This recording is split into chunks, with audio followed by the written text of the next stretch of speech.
The Life of Saint Columba, Apostle of Scotland ****,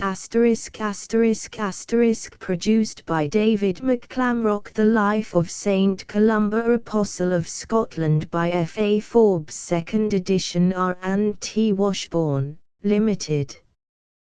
Paternoster Row, London, and at Manchester, Birmingham, and Glasgow 1919. All rights reserved. Nihil obstat. Franciscus Canonicus Windham Censor Deputatus Imprimata. Plus EDM. Can. Semont Vic General West Monastera 2, Die 7 October, 1913. Standard Bearers of the Faith. A series of lives of the saints for young and old. Saint Columba. The kingdom of heaven, O man, requireth no other price than thyself. The value of it is thyself. Give thyself for it and thou shalt have it. St. Augustine. Author's preface. Though more than 1,300 years have gone by since the death of Saint Columba, there are few saints whose memory is so living and so strong. This is partly due to his vivid and attractive personality, but in a great measure also to the fact that we have his biography or life written at great length by Adam Nan, 9th Abbot of Iona, who was born only 27 years after Columba's death. Adam Nan, who was very young when he entered the community at Iona, could have gathered the materials for his book from the lips of those who had personally known the great Apostle of Scotland, and who had been eyewitnesses of the events recorded. We know that these friends were many, and drawn from all classes, for Columcille, above all the men of his time, had the gift of being loved, and many instances are related of the passionate devotion of the monks of Iona to their great abbot, no less than that of the multitudes with whom in his long and busy life he had come in contact. Adam Nan is considered to be a sober and trustworthy author, and has not exaggerated, as many of the later writers undoubtedly have, the miraculous element in the life of the saint. Carlyle, who cannot be considered as an advocate of the supernatural, remarks of the life of Saint Columba, "You can see that the man who wrote it could tell no lie. What he meant you cannot always find out, but it is clear that he told things as they appeared to him." There are many interesting relics of Columba still in existence. An ancient stone chalice which he is said to have used at Mass is still preserved in Ireland, together with the flagstone which formed the flooring of Ethan's room the night that he was born. A pathetic custom exists amongst the poor Irish emigrants of sleeping the night before they leave their country on this stone, in the hope that he who made himself an exile from his country for the love of God will by his prayers make the burden of their sorrow easier to bear.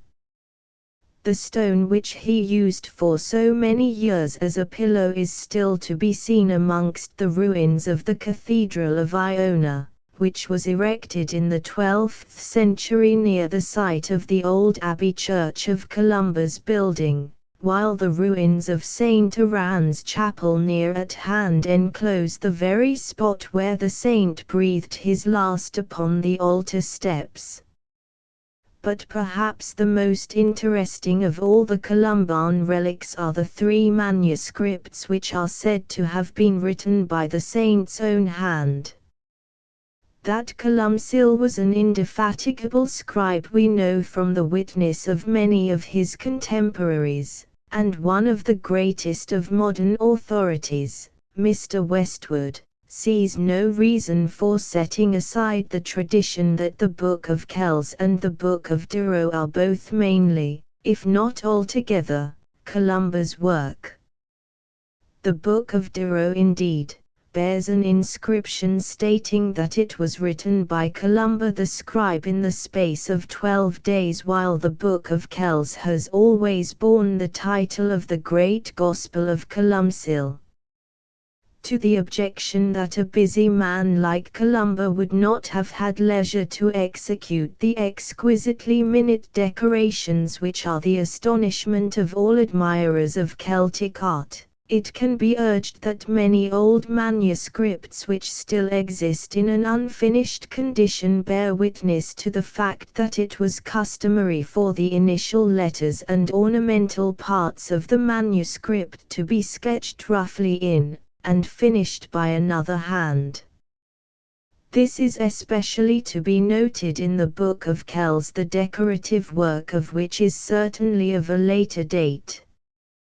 Both the Book of Durrow and the Book of Kells are to be seen in the library of Trinity College, Dublin. The third manuscript, the famous Psalter which gave Columcille to Scotland and which is preserved in the Royal Irish Academy, fell, after the Battle of Cuildreain, into the hands of the O'Donnells, Columba's own clan, who treasured it as their most precious possession. It was called the Cathach or Battler, and if borne into battle by one of pure heart and of clean hands was believed to ensure them the victory over their enemies. It is the least ornamental of the three, and bears traces of the haste with which it was executed. The existence of these pages, written with laborious care by the hand which has long since mouldered into dust, makes a living link across the centuries with Columcille the Beloved, the great apostle of Scotland. Contents chap. I Child of the Mountain and the Lake 2. The Schooling of a Saint 3. Derry and Durrow 4. The Cow and the Calf v. A Bitter Penance 6. The Isle in the Western Seas 7. The Apostle of Scotland 8. The Convention of Drumseat 9. For Christ and His Love X the Gift of Vision 11. The Light Eternal chapter I Child of the Mountain and the Lake 1400 years ago, in the sweet days of autumn, when the woods of Garton are clothed in crimson and gold, and the still waters of Loch Vee reflect the deep blue of the skies above, Aithne, the wife of Fedlimmi, Prince of Tyrconnell, had a strange dream. It seemed to her that an angel of God stood beside her, bearing in his hands a veil scattered all over with the bowers of paradise, and that, spreading it out, he bade her admire its beauty. Aithne was a daughter of kings, but never before had she seen so marvelously fair a web. She stretched out her hands to grasp it, but even as she touched it, it rose and fluttered lightly into the air. Over hill, mountain, and loch floated its shadowy loveliness, till it rested at last on the moors and mountains of a land that lay far away in the moaning seas. Then Aithne wept for the loss of the beautiful veil, but the angel comforted her. It is but a symbol, he said, of the son that shall be born to thee in the days to come. He shall be a prince and a prophet, the world shall be perfumed by his holiness, and he shall bear the flower of the faith among the heathen far over land and sea. When morning came, Aithne told her husband of the dream, and the two took counsel together. That his son should be a great prince in no way surprised Fedlimmi. Was not he himself a grandson of the great King Niall of the 9 hostages, so called because he had subdued 9 kings of Ireland to his will and made them his vassals, and was not the reigning king of all Ireland his near kinsman? No strange thing would it have been in those turbulent days, when the lives of kings were short and uncertain, were the son of Fedlimi himself to be set on the throne as High King of Ireland. But Ethan's dream seemed to point more to a heavenly supremacy than an earthly. Was it an indication of God's will that they should dedicate their child to him? They thought it was, and a few months later, when heaven sent them a fair and beautiful little son, they earnestly prayed to the giver of all good gifts that he would take the child, if it seemed well to him, for his service. At Team Paul Douglas, a few miles from Garton, there lived a holy old priest called Cruithnechan. To him they took the babe that it might receive at his hands the holy rites of baptism. He was given the name of Columba, a not uncommon name in Ireland at the time, and while yet a little child was sent back to the saintly Cruithnechan that the old man might train him in the ways of wisdom and holiness.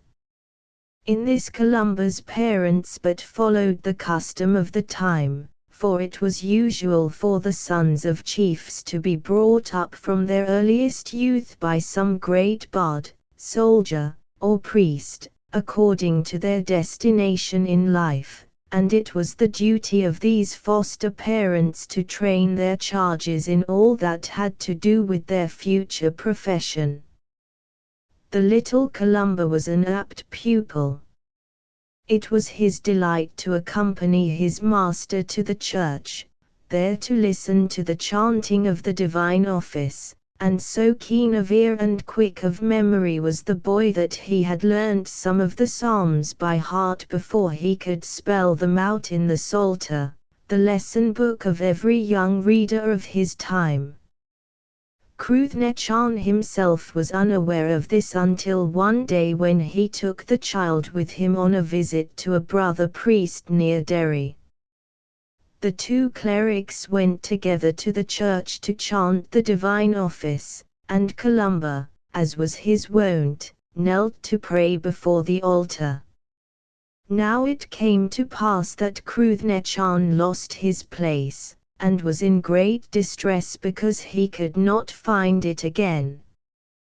The office came to a standstill, and the pause would have been a long one had not the boy's clear treble voice taken up the psalm where the old man had halted, and chanted sweetly the alternate verses until the missing place was found.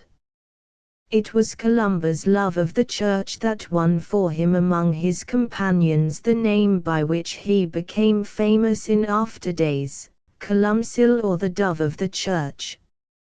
He would slip away from their games whenever he could, but they always knew where to find him. He nestles beside the altar like a dove in its nest, they would say. In spite of the boy's name, however, underneath the strong faith and love, the true and deep devotion that were always his chief characteristics, lay a nature that was in no wise dove-like. Loyal, great-hearted, and compassionate as he undoubtedly was, the blood of the fierce and haughty Hy-Niles flowed in his veins. To be quick to take offense and slow to forgive an injury is a characteristic of the Celtic race all the world over, and Columba was no exception to the rule. Long and sharp was to be the struggle before that quick and imperious nature was wholly conquered by the grace of God, but great was to be the victory at last.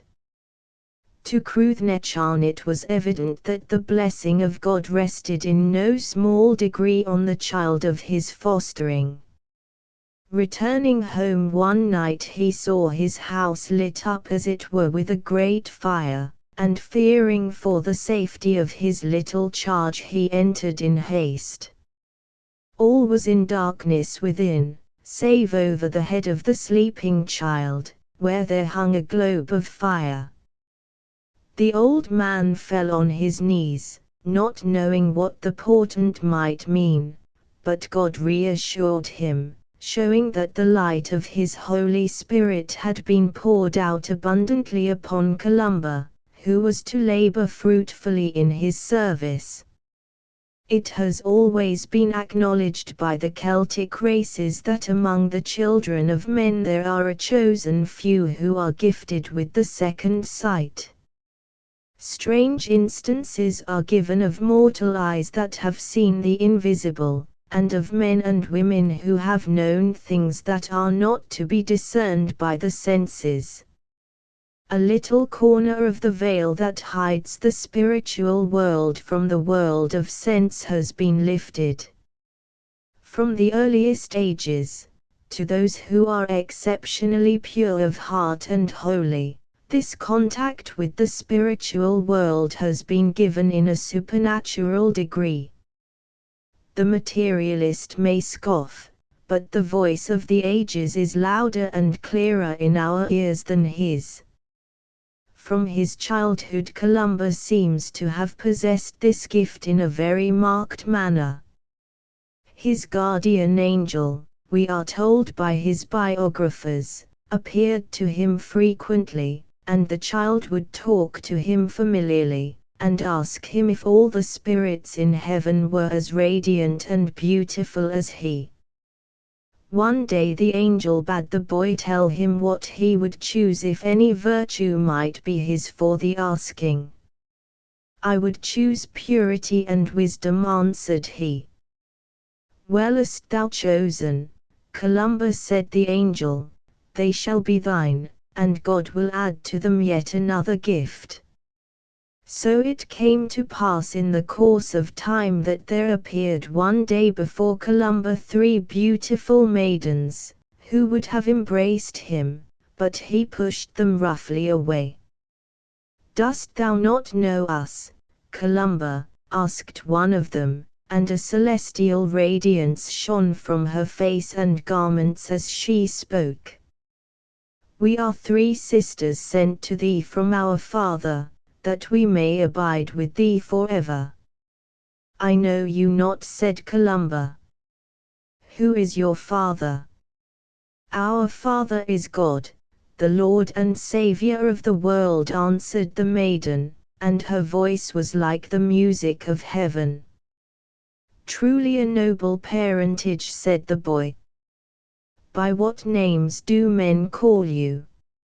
"Our names are Purity, Prophecy, and Wisdom," she answered, "and we have come never to leave thee more, and to love thee with an incorruptible love."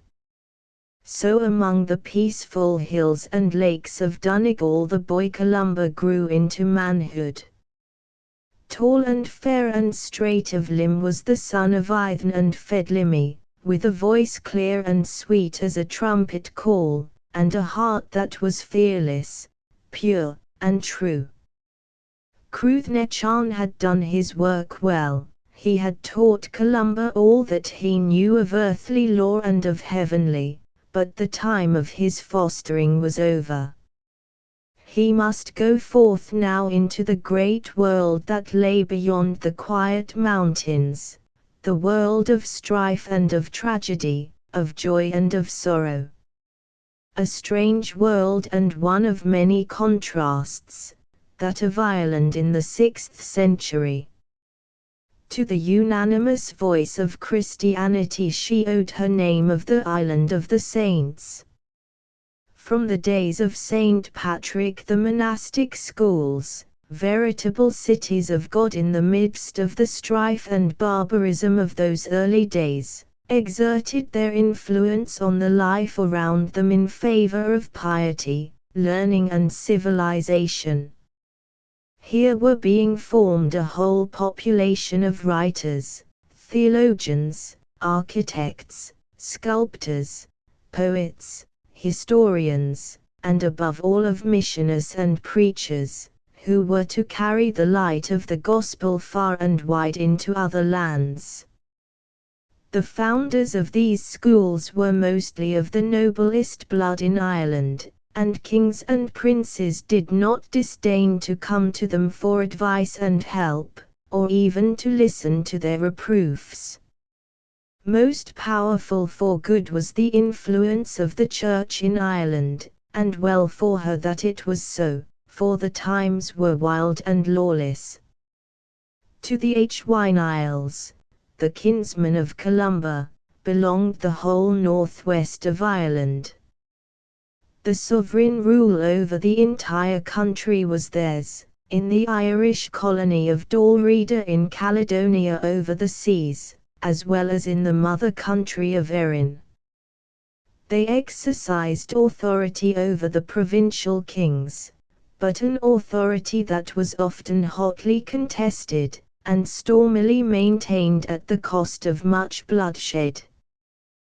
The king was elected from either branch of the Great Nile family or clan, the Niles of the north, to which Columba belonged, or the Niles of the south, and the two branches were continually at war. Into the midst of these discordant elements the law of Christ brought peace and justice, and the saints of Ireland were the pillars of the law of Christ. Chapter 2 The schooling of a saint. While Columba was growing into manhood among the mountains of Tyrconnell, Saint Finian, Finian of the heart devout as the old writers love to call him, was founding his great monastic school of Moville on the northern side of Lough Cuan. Not on his piety and sanctity alone did the renown of Finian rest. He had been educated at the famous monastery of Whitehorn, founded by Saint Ninian in the 4th century in the British kingdom of Galloway across the sea. Saint Ninian was the friend of Saint Martin of Tours, and it was from him that he obtained masons to build the Candida Casa or White House, the first stone church erected in Britain. Later, St. Finian went on pilgrimage to Rome, a difficult and dangerous undertaking in days when ships consisted for the most part of a framework of willow overstretched with ox-hide, and famine, pestilence, wild beasts and barbarians were only a few of the perils that beset travellers by land. There he remained for 3 months, when he returned to Ireland, bringing with him a precious and priceless treasure. This was a copy of the sacred scriptures, translated and corrected by the hand of Saint Jerome himself, and formally sanctioned by the Pope as the authentic text. No copy of this first edition of the Vulgate had as yet found its way into Ireland, and to the scholars and scribes of the day it was of untold worth. The school of Moville was founded in 540, and Saint Columba must have been one of its earliest scholars, for he was born in the year 521, and was about 20 years of age when he left Tyrconnell. Here he was ordained deacon, and here also, at his prayer, was worked the first of a long series of miracles that were to continue throughout his life. One festival day, to the consternation of Saint Finian, it was found that there was no wine for the holy sacrifice. It was the turn of Columba to draw the water that was to be used in the sacred mysteries, and kneeling at the brink of the well he prayed earnestly to that Lord who had changed water into wine at the marriage feast of Cana to have pity on their distress. His prayer was heard. Even as he carried the water to the church the miracle was worked. "Here, my father, is wine that God has sent us from heaven," said the young deacon, as he gave the vessel to his master. And Finian marveled greatly and gave praise and glory to God. From Moville, Columba went to the great school of Clonard, there to pursue his studies under another Saint Finian, Finian the Wise, the tutor of the saints of Erin. Clonard was the most famous school in Ireland at the time, and even bishops and abbots, old in years and experience, did not disdain to come to learn wisdom at the feet of its holy founder. Saint Finian of Clonard had been himself the pupil of three great saints, Saint David, Saint Gildas, and Saint Cadoc, at the College of Llancarvan in Wales. When Columba came to the school of Clonard it numbered, as the old writers tell us, 3,000 scholars. The problem of accommodation was very simple in an Irish school of the 6th century. A few precious manuscripts formed the whole library. The instruction was mostly oral, and given in the green fields round the moat of Clonard. A little hill or eminence formed the professor's chair, and the scholars sat on the slopes about his feet. They built their own little huts of clay and wattles in the surrounding meadows, and took their turn at herding the sheep and grinding in the quern, or handmill, the corn for the daily bread. They prayed and studied, learned the exquisitely fine transcription that gave to the world the only books that were then to be had, and listened to the interpretation of the Holy Scriptures expounded by Saint Finian with a power and eloquence that drew men from all parts of Ireland to listen. The son of the Hy Niles took his turn with the rest at grinding the corn in the quern and in the humble daily labours, but he accomplished his task so rapidly and skillfully that his fellow scholars, who may have heard the story of the celestial companion of his boyhood, would assert that he had been helped by an angel. When the daily work was finished, he was always to be found, as of old, before the altar, absorbed in prayer.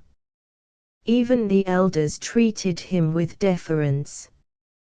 There was something so noble and commanding in his bearing, so high and holy in the glance of his keen grey eyes, so strong and compelling in the clear tones of his voice, that half unconsciously men bowed before him. But there was one at Clonard who long withstood his influence. To the gentle-hearted Kieran mac Insair, the son of the carpenter, temptation had come in the shape of an envious thought. Why should Columba, he asked himself resentfully, be loved and privileged above all the other scholars? He was the son of the Prince of Tyrconnell, it was true, but in a monastic community such as Clonard were not they all equal before God? He began to be jealous of the influence exercised so unconsciously by his young companion, and harbored bitterness in his heart. Kieran's guardian angel grieved over the havoc that was being wrought in that pure and gentle soul. He appeared to him one day in a radiant vision, carrying the tools of a carpenter in his hands. "See, Kieran," said he, "what thou hast left for the love of God, to give thyself to Christ in the monastic life, but Columba has sacrificed the throne which would have been his, had he not, forsaking the world, chosen rather to follow his Lord in poverty and humiliation." His words scattered the mist of envy from the heart of the carpenter's son, who humbly asked pardon for his sin. From henceforth he became one of the warmest friends of Columba, who in his turn loved the gentle-hearted Kieran with a true and tender affection. It was while the two were at Clonard together that their master Saint Finian dreamt that he saw two moons, one of gold and one of silver, shining in the sky. The golden moon illuminated the north of Ireland, and its beams shone over the sea as far as distant Alba, while the moon of silver shed its soft light in the centre of the land. It was made known to Finian that the golden moon represented Columba, who was to carry the light of the gospel to another people, while that of silver typified Kieran, whose holiness was to be a light to many in his own country.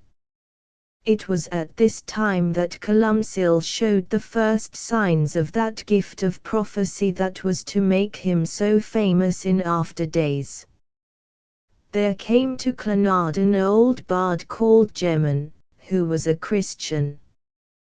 Columba, who had a passionate love for poetry, put himself under his tuition that he might not only study the old minstrel lore of Ireland, but learn also to pour out his own heart in song. One day when the old man sat reading at a little distance from his pupil in the green meadows near Clonard, a young maiden, crying piteously for help, and hotly pursued by one of the bloodthirsty barbarians who were the terror of the more peaceful inhabitants of the country, fled towards him for protection. Gemman called to Columba for help, but it was too late. Even as he tried to hide the child under the folds of his long cloak, her savage assailant pierced her to the heart with his spear. "How long, O Lord?" moaned the old man, as he gathered the body of the little maiden into his arms. "How long shall the blood of this innocent cry unavenged to heaven?" Columba turned to him with flashing eyes.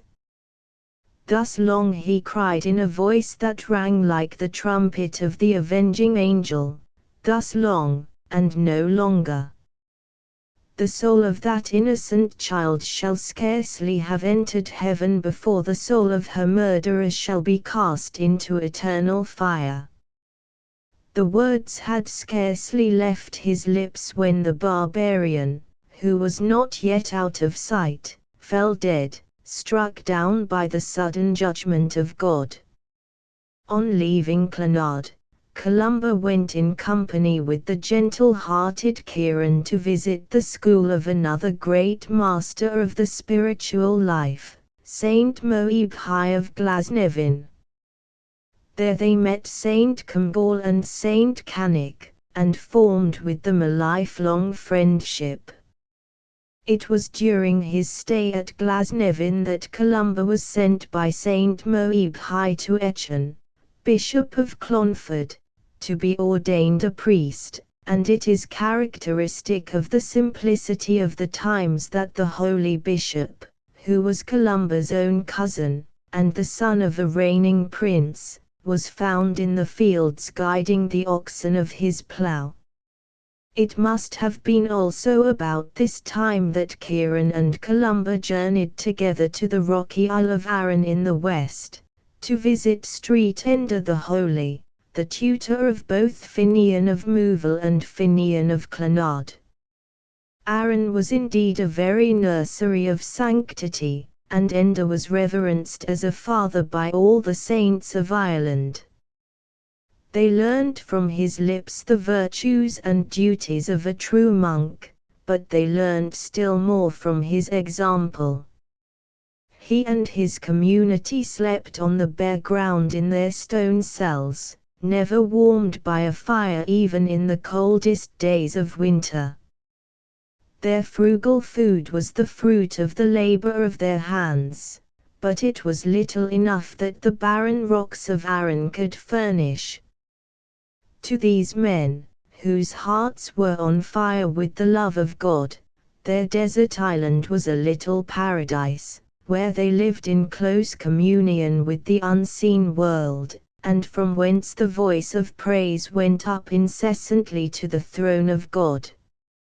We are told that the gentle-hearted Kieran, the son of the carpenter, was beloved by Ender above all his disciples, and that when the time came for him to leave the Isle of Arran to found his own great monastery of Clonmacnoise on the banks of the Shannon, the old man knelt and wept bitterly on the rocky shore. Perhaps he may have foreseen the early death of his beloved pupil, the sudden quenching of that light that was to shine so brightly during the few years that remained to him of his earthly pilgrimage.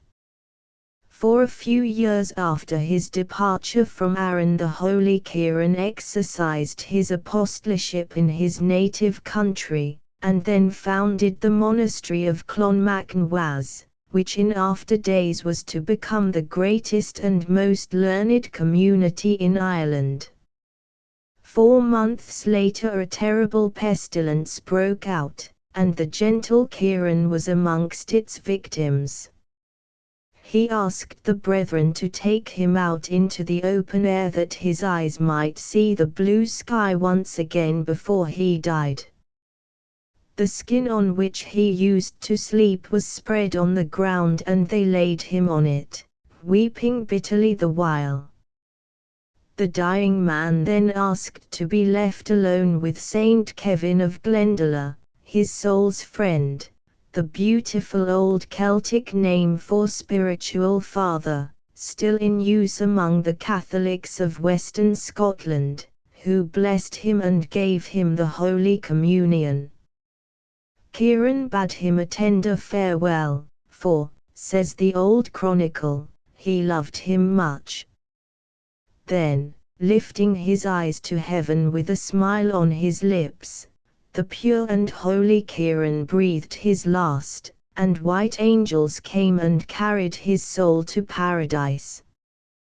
Chapter 3 Derry and Durrow. The terrible outbreak of plague that carried off young Kieran in the flower of his age found Columba at Glasnevin. Saint Moebhai bade his disciples disperse to their homes, and Columcille went northwards to Tyrconnell.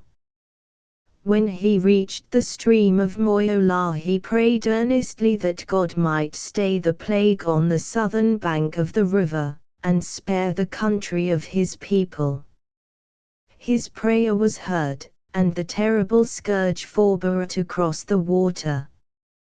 Columba was now 25 years of age, and his friends and kinsmen earnestly desired that he should found a church and monastery in their own country. His cousin the Prince of Ailech even offered him a piece of land on the northern coast, but Columba was deaf to their entreaties. His master, Saint Moebhai, had given him no permission to found, and without it, so great was his reverence for the holy old man, he would take no steps in the matter. But Moebhai had fallen a victim to the pestilence and was sick unto death. One of his last acts was to send messengers in search of his beloved disciple, to take him his blessing and his girdle in token that the time had come for him to found his monastery. The spot that Ailech had offered to Columba was altogether after his own heart and was now most gratefully accepted. The so-called island of Derry or Dare, surrounded as it was on 2 sides by the Foyle water and on the 3rd by a marsh, consisted of a gently rising green hill, crowned on the summit with a beautiful wood of oaks. So dear was the oak grove of Derry to Columcille, that rather than cut down one of its trees, he preferred to build his church in the space that remained between them.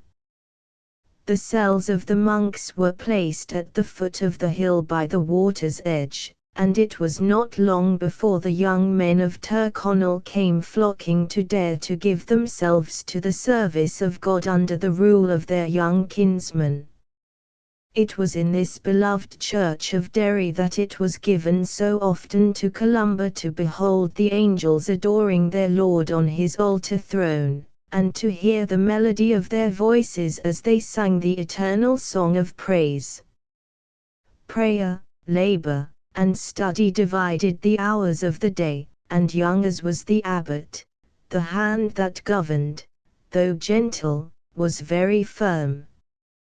Columba had learnt from his holy masters in the spiritual life to lead his monks by example even more than by precept. He slept on the bare ground, with a skin for covering and a stone for pillow. 3 times in the night he rose to pray, and his food was of the scantiest and poorest description. Though my devotion is great, he would say, I sit in a chair of glass, for I am frail and fleshly. No work was too menial for him, and he would carry the sacks of grain on his strong shoulders from the mill to the kitchen like the humblest brother. His austerities were the admiration of his monks, who strove in all things to follow the example set before them. Of all the foundations of Columba, and we are told of no less than 37, Derry was the one that remained always the dearest to his heart, and many of the sweet songs of his making celebrate its praises. The reason I love Derry is for its peace and its purity, and for its crowds of white angels from one end to the other. My Derry, my little oak grove, my dwelling, my dear little cell, O eternal God in heaven above, woe be to him who violates it, sings the saint in the softest or Gaelic of his native land. On every leaf of the oaks of Derry he would say, there sits a white angel listening to the brethren as they sing the praises of God. The dear oak trees of Derry were never to be cut down, and if one were uprooted by the storm it was to lie for 9 days before it was divided between the poor and the guest house of the monastery. There was a hamlet on the northern side of the hill, and 100 poor were fed every day by the monks of Derry. Once during a thunderstorm some of the wretched little houses caught fire. The people hastened to Columba, who went at once to the church. There with outstretched arms he poured forth his soul in supplication before the altar, and the fire ceased at his prayer. A fragment of the rule in use amongst the old Celtic monasteries has been preserved, in which we can see the spirit of the monks of Columba's time, yield submission to every rule, that is devotion. A mind prepared for red martyrdom, that is death for the faith. A mind fortified and steadfast for white martyrdom, that is the trials and mortifications and crosses of earthly life. Forgiveness from the heart to everyone. Constant prayers for those who trouble thee. Love God with all thy heart and all thy strength, and love thy neighbor as thyself.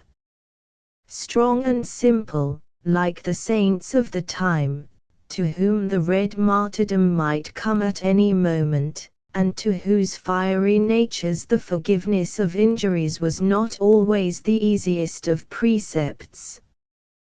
But Derry, with its oak grove and its angels, was not the only spot that was dear to Columba. Foremost in his affections amongst the other religious houses of his founding was Durrow, in Irish Dairnat, or the Plain of Oaks.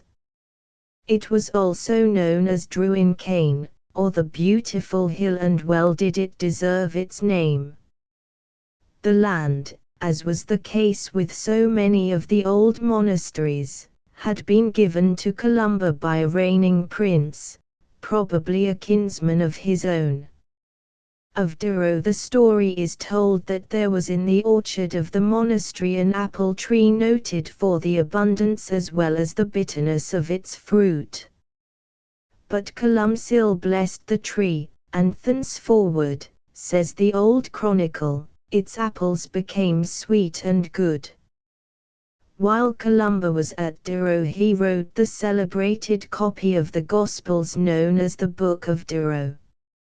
An ardent lover of the sacred scriptures, and a skillful and patient scribe, he is said to have written with his own hand no less than 30 copies of the Gospels and the Psalter. The Book of Durrow is a transcription of the 4 Gospels, exquisitely illuminated with the intricate designs of the Celtic school. On the back is to be deciphered a petition for prayers from Columba the scribe, who wrote this evangel in the space of 12 days. The poet saint could sing the charms of Durrow as well as those of Derry.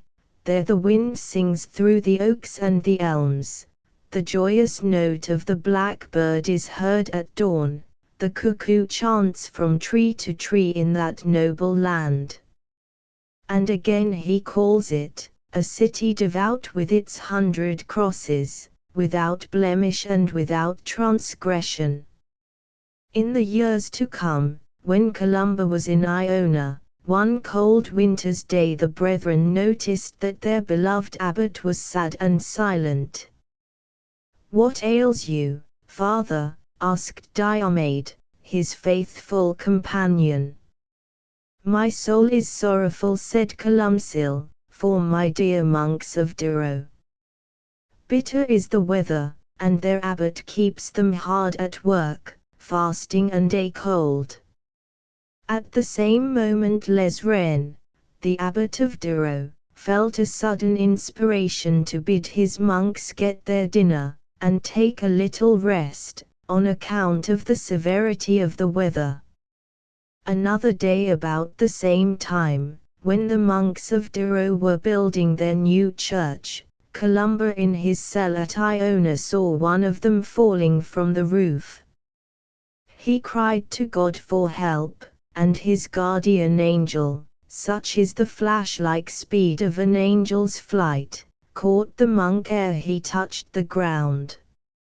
More famous even than the Book of Durrow is the celebrated Book of Kells, the most wonderful monument of the art of the 6th century that has come down to us. It was written also by the hand of Columcille for Kells, his third foundation, though some of the illustrations were probably added at a later date. The story runs that not long after the foundation of Durrow, Columba went to Kells, one of the royal seats of Diomed, High King of Ireland.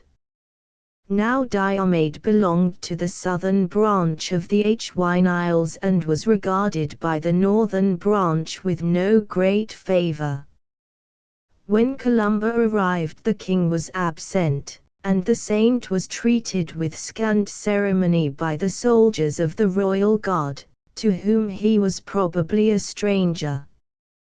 When Diomed returned and heard of the insult that had been offered in his royal palace to the greatest and most beloved of the saints of Erin, one of the royal blood and his own cousin, he was ready to make atonement by any means in his power. He offered to give Columba Kells itself and the surrounding country for the founding of a monastery and a church. It is possible that Diomed, whose seat on the throne was anything but secure at the time, was not unmoved by the thought that the powerful clan of the Hwine Isles of Tyrconnell would not be slow in avenging the insult to one of their clan. However that may be, Columba accepted the gift with gratitude, and so the monastery and the church of Kells came to be built. The great Gospel of Columcille, or the Book of Kells, has been the admiration of all ages. The patience and the delicate skill required for such an undertaking is to be wondered at. Certainly the old monks believed that if a thing were worth doing at all it was worth doing well, particularly if that thing happened to be a copy of the Gospels of Christ. The untiring zeal and the labours of Columba had indeed brought forth fruit throughout the whole country. His friends and kinsfolk were generous, and churches and monasteries built by the saint and owning him as their patron and head sprang up in every direction. Derry, Duro, Kells, Raff, Swords, Drumacliff, Kilmackinnon, Drumacolum, Glencolumcille are but a few of his foundations. More than ever might it have been said of Saint Columba that he was beloved of God and of man. But God shows his love for his saints in ways which are not the ways of men, and the chastening fires of sorrow and of suffering were to purify that ardent and impulsive nature. The haughty spirit of the descendant of Niall of the 9 hostages had yet to be conformed to that of his great master, who is meek and humble of heart. Chapter 4. The Cow and the Calf. We have already spoken of the pilgrimage to Rome of Saint Finian of Mouville, and of the treasure that he had brought back with him from over the sea, a copy of the Scriptures translated and corrected by the hand of the great Saint Jerome himself. Columba, when at Mouville, must often have seen and perhaps even have handled the precious volume. In later days, so great was his desire that each of his monasteries should have its copy of the Word of God, that he would seek out and transcribe with his own hand all the most carefully written and most authentic manuscripts to be found in Ireland. The love of these old books, regarded by the saints of Ireland as their most precious treasure, amounted almost to a passion with Columba, so that we are hardly surprised to find him journeying to Mouville to ask permission from his old master to make a copy of his rare and valuable manuscript. But he was met by an unexpected rebuff. Saint Finian guarded his treasure with a jealous eye, and feared to trust it in any hands but his own. He firmly refused the request of his old pupil, and no entreaties of Columba could move him from his decision. But the determination of Columcille was equal to his own, and he resolved to obtain the object of his desire in spite of Saint Finian's prohibition. He waited until all had gone to rest, and then, armed with parchment and pigments, went softly to the church, where the precious book was kept.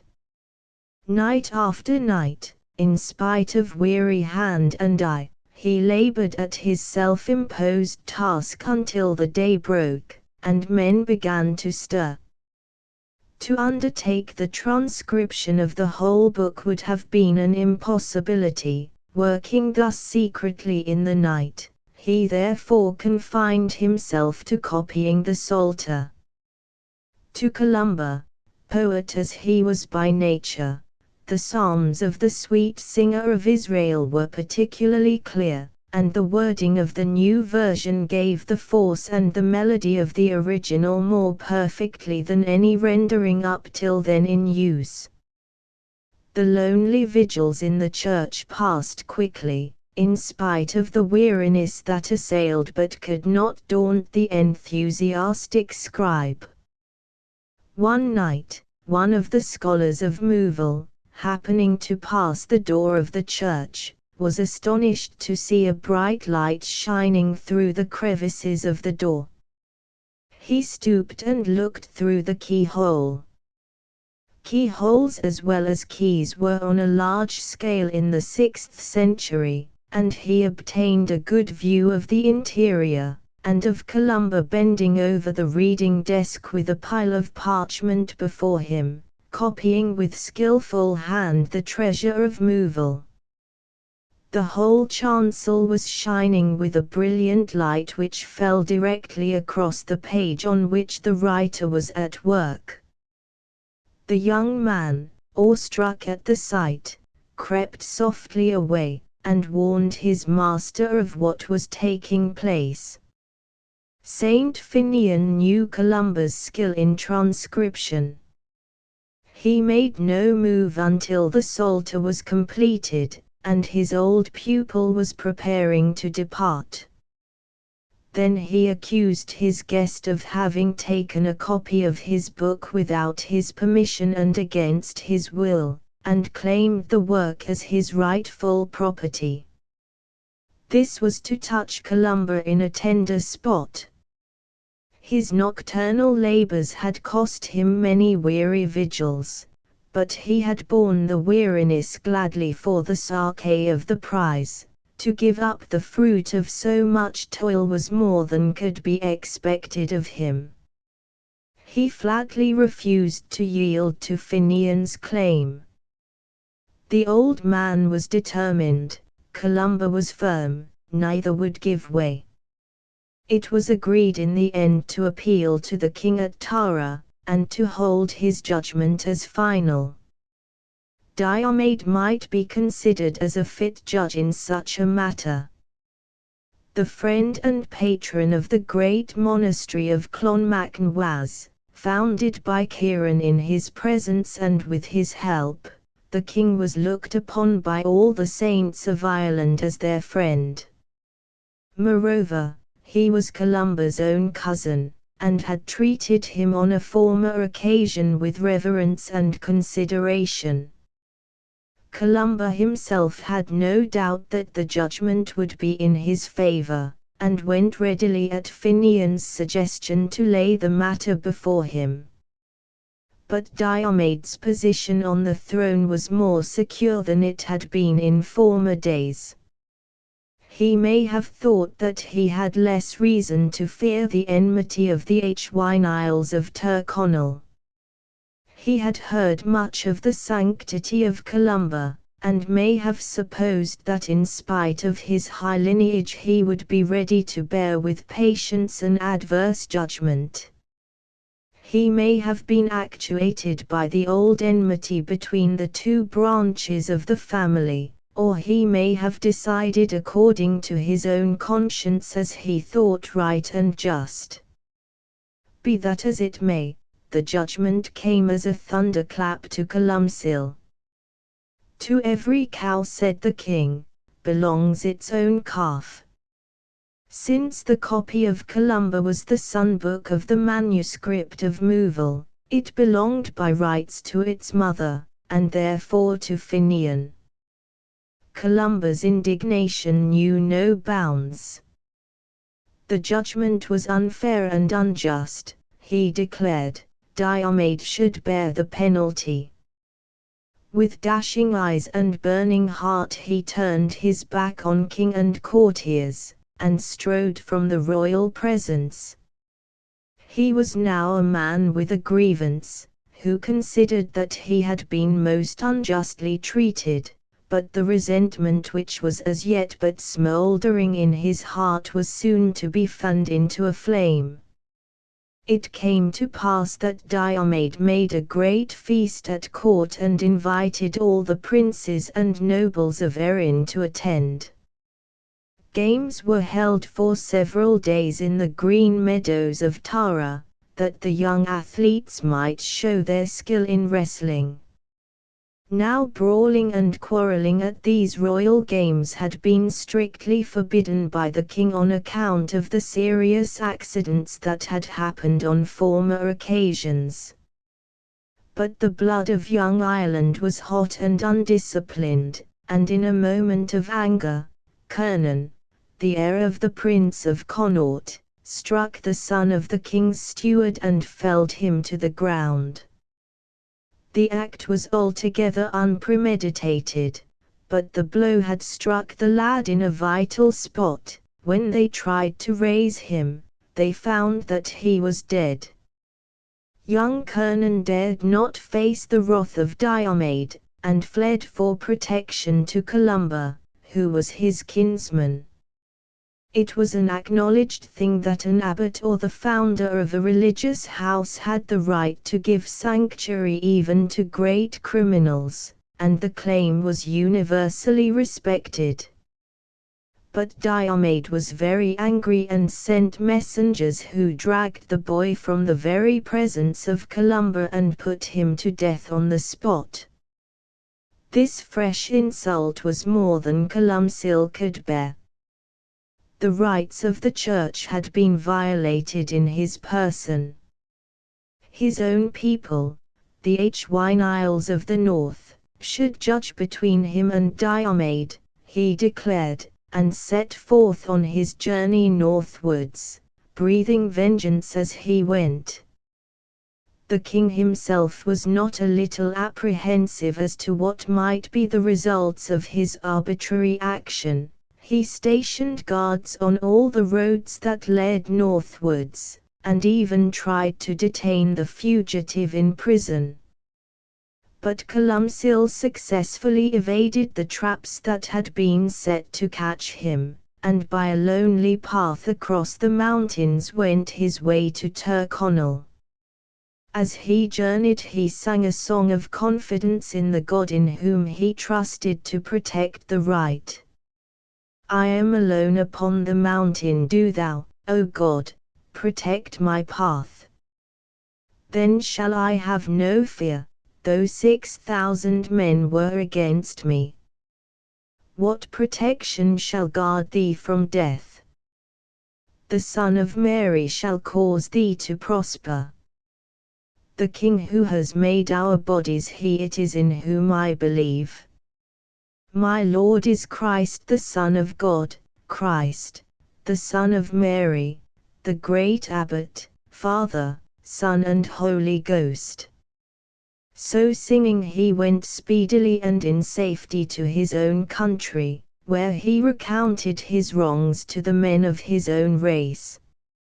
Ede, Prince of Connaught, the father of the lad who had been so cruelly put to death, was already preparing for vengeance. The chiefs of Tyrconnell joined him, hot in Columba's cause. The men who gathered to avenge the insult made a formidable army, and Diomed on his side lost no time in gathering his forces for battle. The encounter took place at Quildreimn, between Balbulbeen Mountain and the sea, and the fight was long and bloody. Columba, say some of the old writers, was himself present, and prayed with outstretched arms for the victory of his people. 3,000 of Diomed's men fell on the field of battle, while the losses of the Hynials of the north, such was the efficacy of the prayers of Columcille, were comparatively slight. The victory was complete, but Diomed was not the man to take his defeat meekly. He appealed to the Church to judge the conduct of Columba. Did it seem right and good, he asked, that a priest and an abbot, the founder of religious houses, and one who had dedicated his life to the service of Christ, should have provoked a bloody war which had been the death of thousands of innocent men? The churchman looked grave. The case thus stated did not promise well for Columba. He was the friend of all, the zeal and fervor of his life, the charity and generosity of his heart were known throughout the length and breadth of Erin. There was but one weak point in that noble nature, the haughty spirit that had come to him with the hot blood of the Hynials, and certainly he had been sorely tried by circumstances. Yet, the fact was incontestable, his conduct as an abbot and as a priest was open to the gravest censure. He was ordered to appear before an ecclesiastical council which was summoned to meet at Taillt in the heart of the king's domains to hear the judgment that should be pronounced upon him by the saints of Erin. Chapter VA Bitter Penance. Many of the holiest men in Ireland were present at the Synod of Taillt.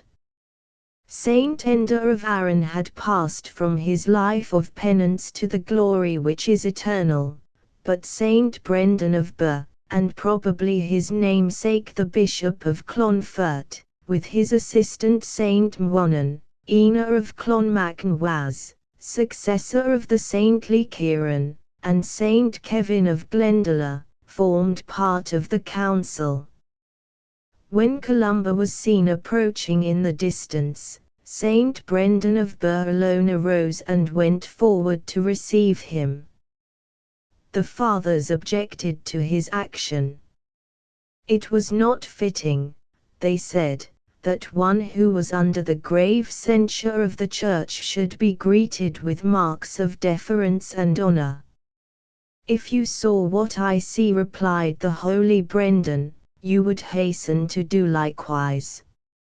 I see Columba, as he climbs the hill, surrounded by a column of light, and angels going before and after him. I bow before the hand of God which destines him to convert a whole nation to the faith of Christ. His words made a powerful impression on the assembly, for the wisdom of Brendan was known to all, and there was a deep silence as Columba entered. After a short pause, one of the elders arose and stated the case in words that were brief and simple.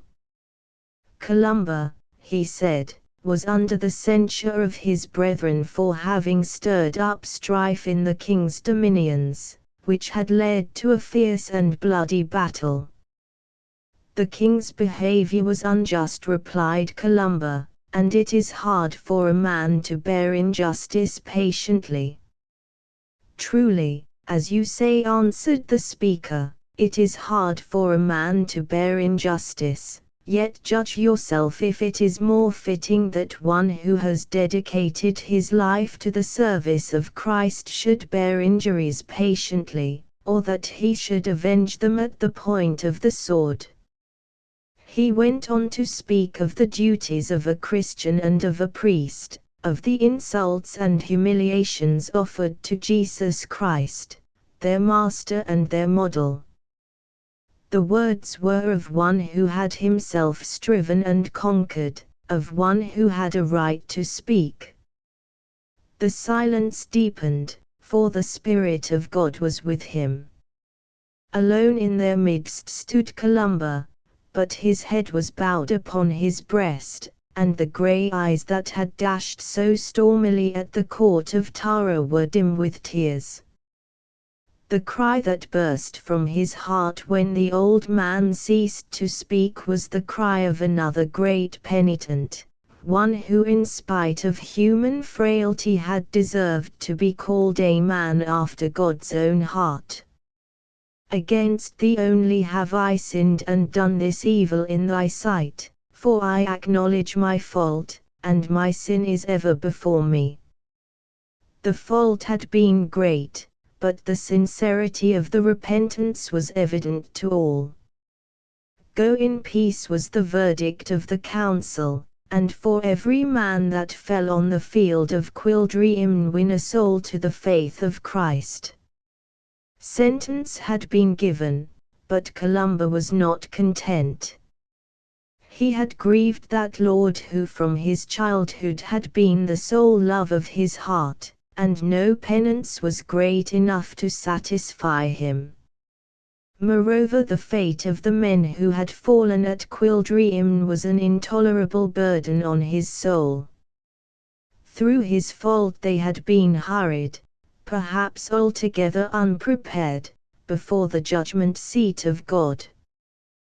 The thought that they might be lost for all eternity was a perpetual torture to him, and he went from one to another of the saints of Erin seeking advice and help. In due time he went to Saint Abban, like himself a monk, and the founder of many religious houses. Men called him the peacemaker, such was his power over turbulent and violent men. Not long before, he had gone alone and unarmed to meet one of the fiercest barbarians of the land, the heathen chief of a reigning clan, and the terror of the surrounding country. Such was the influence of Abban that the marauder laid down his arms, and became in course of time not only a Christian, but also a monk of exceptionally holy life. Columba found Saint Abban in the church of one of his religious foundations, known amongst the people as the Cell of Tears on account of the contrition of the penitents who frequented it. He besought the holy abbot to pray for the souls of those who through his fault had met their death, and the thought of whose fate had destroyed his peace. He entreated Abban also to pray to God that he would reveal to him through the angel who spoke to him continually of the things of heaven, whether they were saved or lost. The humility of the holy abbot would not allow him for a long time to accede to this last request, but in the end, so moved was he by the anguish of Columba, that he fell on his knees and implored of God to give this comfort to a soul in pain. The knowledge that he asked was given him. He returned with great joy to his visitor to tell him that, through the infinite mercy of God, the souls of all who had fallen on that fatal day had been saved. The chief solicitude of Columba was now at rest, but the future was not yet clear before him. How was he to mold his life that the days to come might be an atonement for the fault that was past? He had learned his own weakness. He must lean more than ever on the strength that cannot fail, and the desire for a more perfect expiation was strong in his heart. He determined to seek out Saint Moles, his soul's friend in the lonely Isle of Inishmurray, and to ask his counsel. Saint Moles knew well the character of his penitent.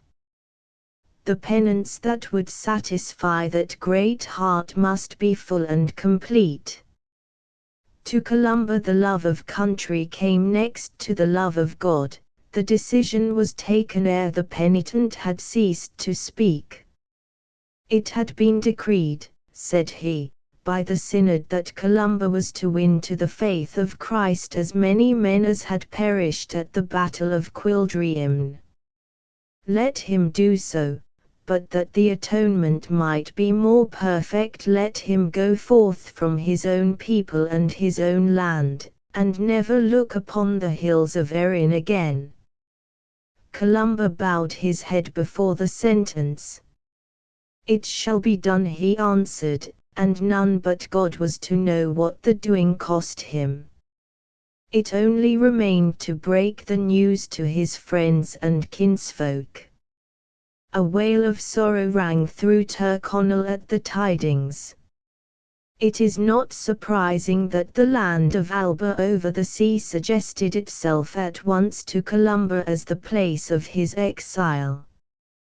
The little kingdom of Dalriada on the Argyllshire coast was ruled by one of his own kinsmen, and reports of the condition of the surrounding country had possibly reached his ears. The Christianity introduced by Saint Ninian 200 years before had almost disappeared. The ruling chiefs were completely under the influence of the Druids, and heathenism and idolatry were supreme throughout the land. There his apostolic spirit would be able to find ample scope. We are told by some of the old writers that the thought of a missionary journey to Caledonia had been for years one of his dearest projects. If that were so, the time had now come to put it into execution. Columba chose the companions who were to share in his great undertaking from amongst the monks of Derry. 2 cousins of his own, Baithen, who was to succeed him in after years as abbot of Iona, and his brother Cobthach, were amongst the number. But the disciple who loved him the most was Mochena, son of the King of Ulster, whom Columba considered too young for an enterprise that involved so many dangers, and to whose entreaties he refused to yield. It was not fitting, said he, that the young monk should leave the country of his birth and the parents to whom he was so dear, but Mokanna would not be gainsaid.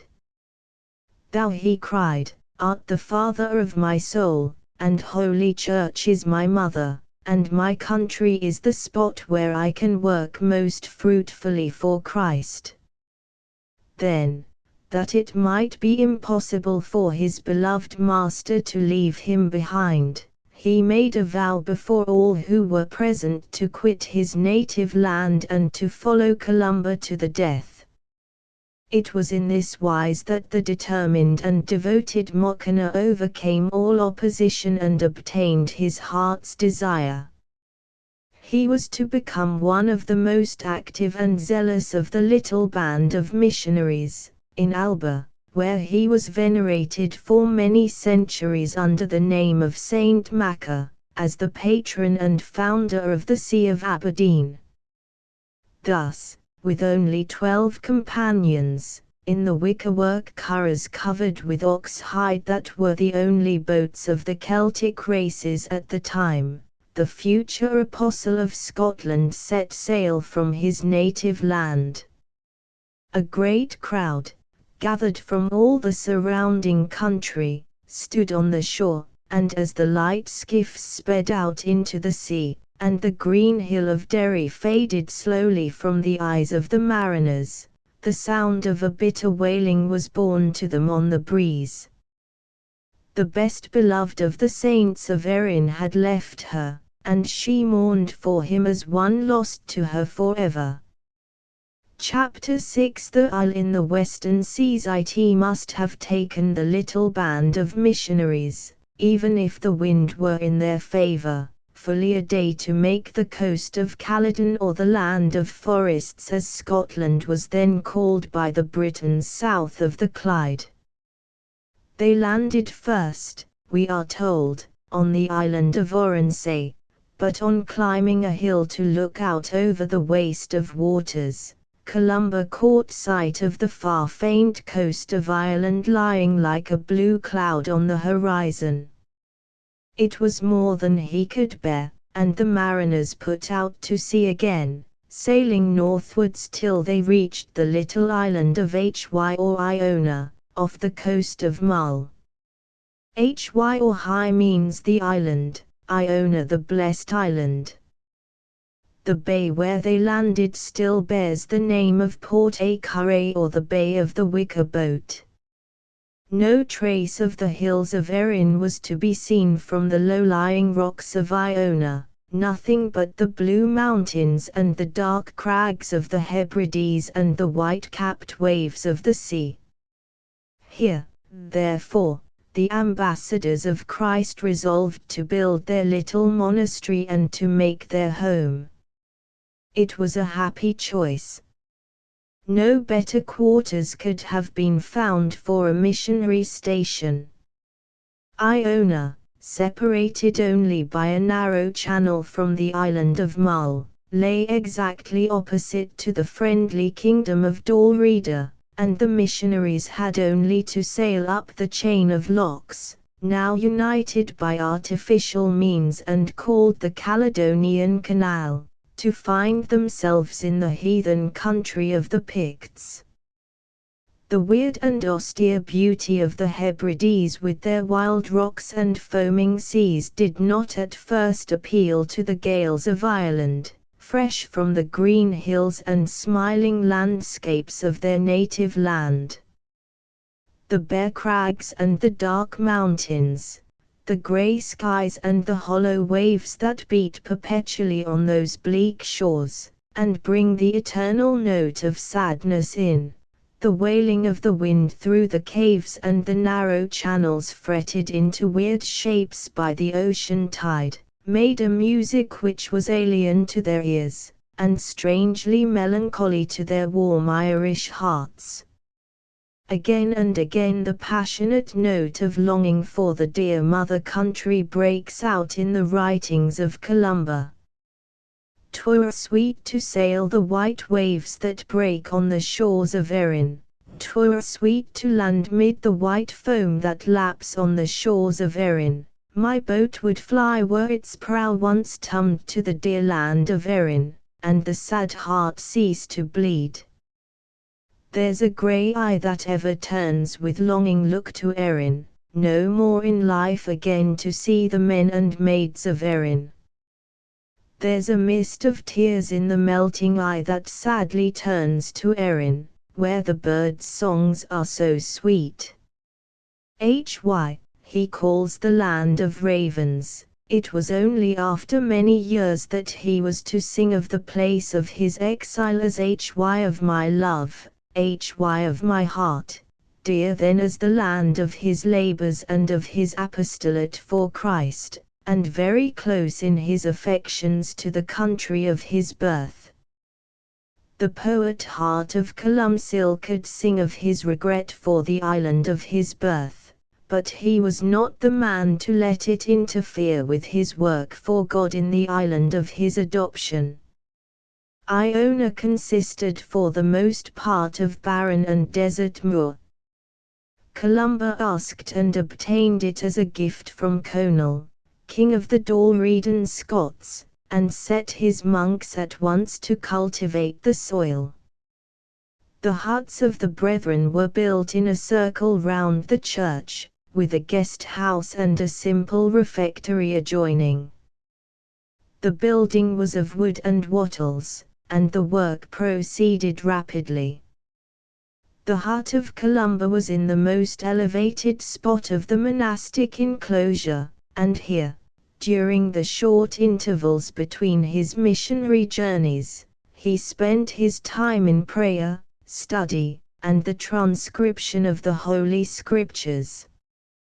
Iona had its writing school for the training of the younger monks, and became famous later for the excellence of its scribes. Adam Nan in his Life of Saint Columba mentions the scriptrum with its waxen tablets and the styles for writing, the inkhorns and the pens, with the brushes and the colors for illuminating the manuscripts. In all the labors of the day Columba took his part, no work was too humble for the holy abbot, and he exacted from others the same cheerful diligence as he himself practiced. No one was allowed to be idle, there was work enough for all, and each was expected to take his share. When the manual labors were ended for the day, the monks betook themselves to prayer, reading, or writing, while the less expert could always employ themselves in works of charity for the common good. Even while the brethren were engaged in active labor, they strove to occupy their minds with thoughts of God, so that their work might be hallowed by prayer and bring its blessings on their mission. When the toils of the day were at an end, they took their rest on their hard pallets of straw, but Columba slept on the bare ground with a stone for pillow, as had been his custom from his earliest years. The rule of a Celtic community recommended hospitality to guests as strongly as personal austerity, and nowhere was this rule more faithfully observed than at Iona. No sooner were the monks settled in their new home, than pilgrims came from every quarter to ask counsel of Columba or to embrace the religious life under his direction. The holy abbot, who sought in every action of his life to make atonement by true humility for the movement of pride that had cost him so dear, would go himself to meet them. Kneeling before them he would loosen their sandals and wash their feet, which he kissed with reverent devotion, performing for them, in imitation of his divine master, this lowliest of services. At every hour of the day or night shouts might be heard across the narrow channel that divided Iona from the island of Mull. At this signal the brethren would leave their work to go down to the shore where, stepping into their curraghs, they would row across the sound to fetch the pilgrims. Some of these were merely moved by a desire to see and speak to the holy man whose fame had already reached their ears. Some were in need of advice, some of material help. Some had a load of sin and sorrow on their souls, and desired the saint's absolution. Some were suffering from diseases, and sought his prayers and blessing, while others wished to leave the world and join the brethren in their life of penance. There was no sorrow to which the loving sympathy of Columcille did not extend, no necessity which did not appeal to his charity.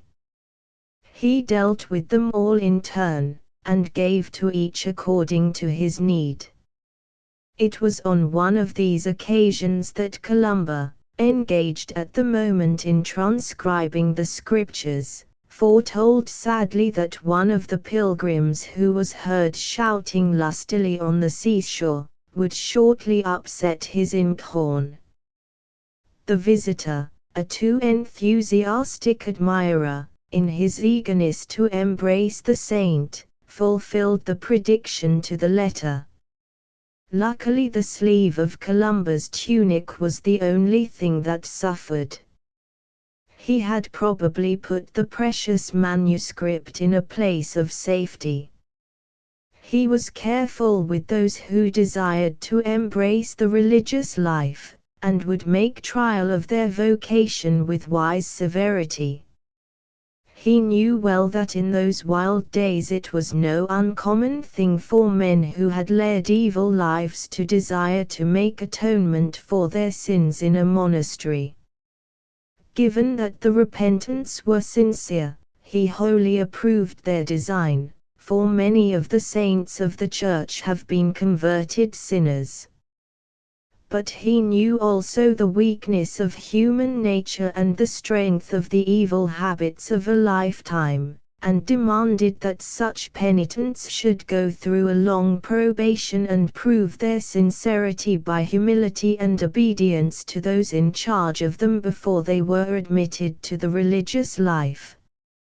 For these would-be monks he founded communities on some of the neighboring islands, where wise and saintly men might try their virtue by a probation which lasted sometimes for 7 years or even longer when necessary.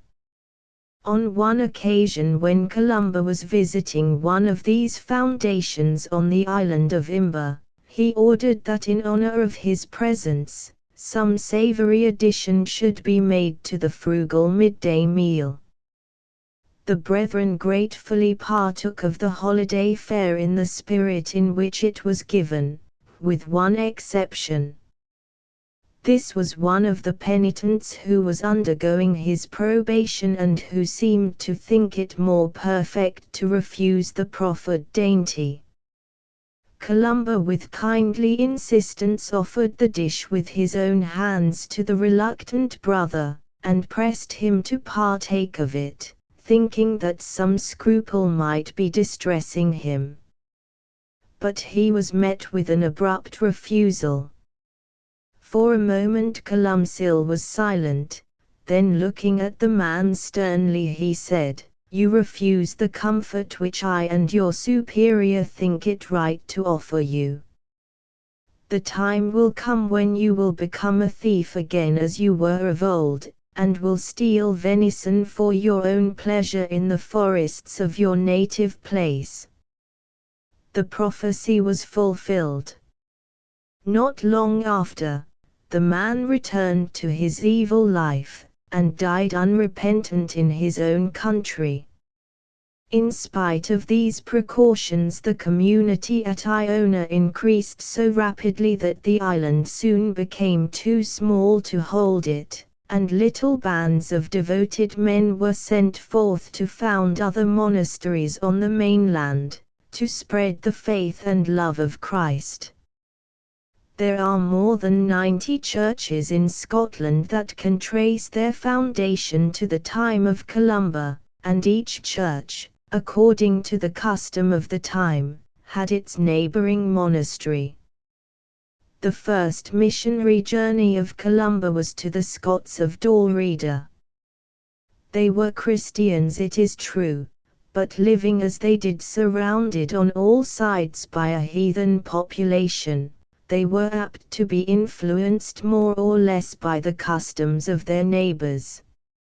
It was necessary that friendly relations should be established with these men, themselves originally of Irish extraction, before attempting the conversion of the Picts. The monks of Iona were hardy mariners as well as tillers of the soil. The Holy Island had its little fleet of curraghs which varied in size according to the number of ox hides used in their construction. In these frail barks the missionaries would brave the stormy seas of the Hebrides and all the dangers of the deep, secure in their trust in God and the prayers of their holy abbot.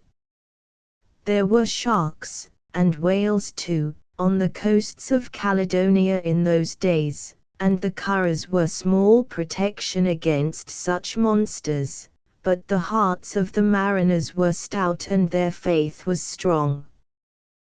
They sailed northwards to far St. Kyla and the Orkney and Shetland Isles, where the ruins are still to be seen of churches which they founded.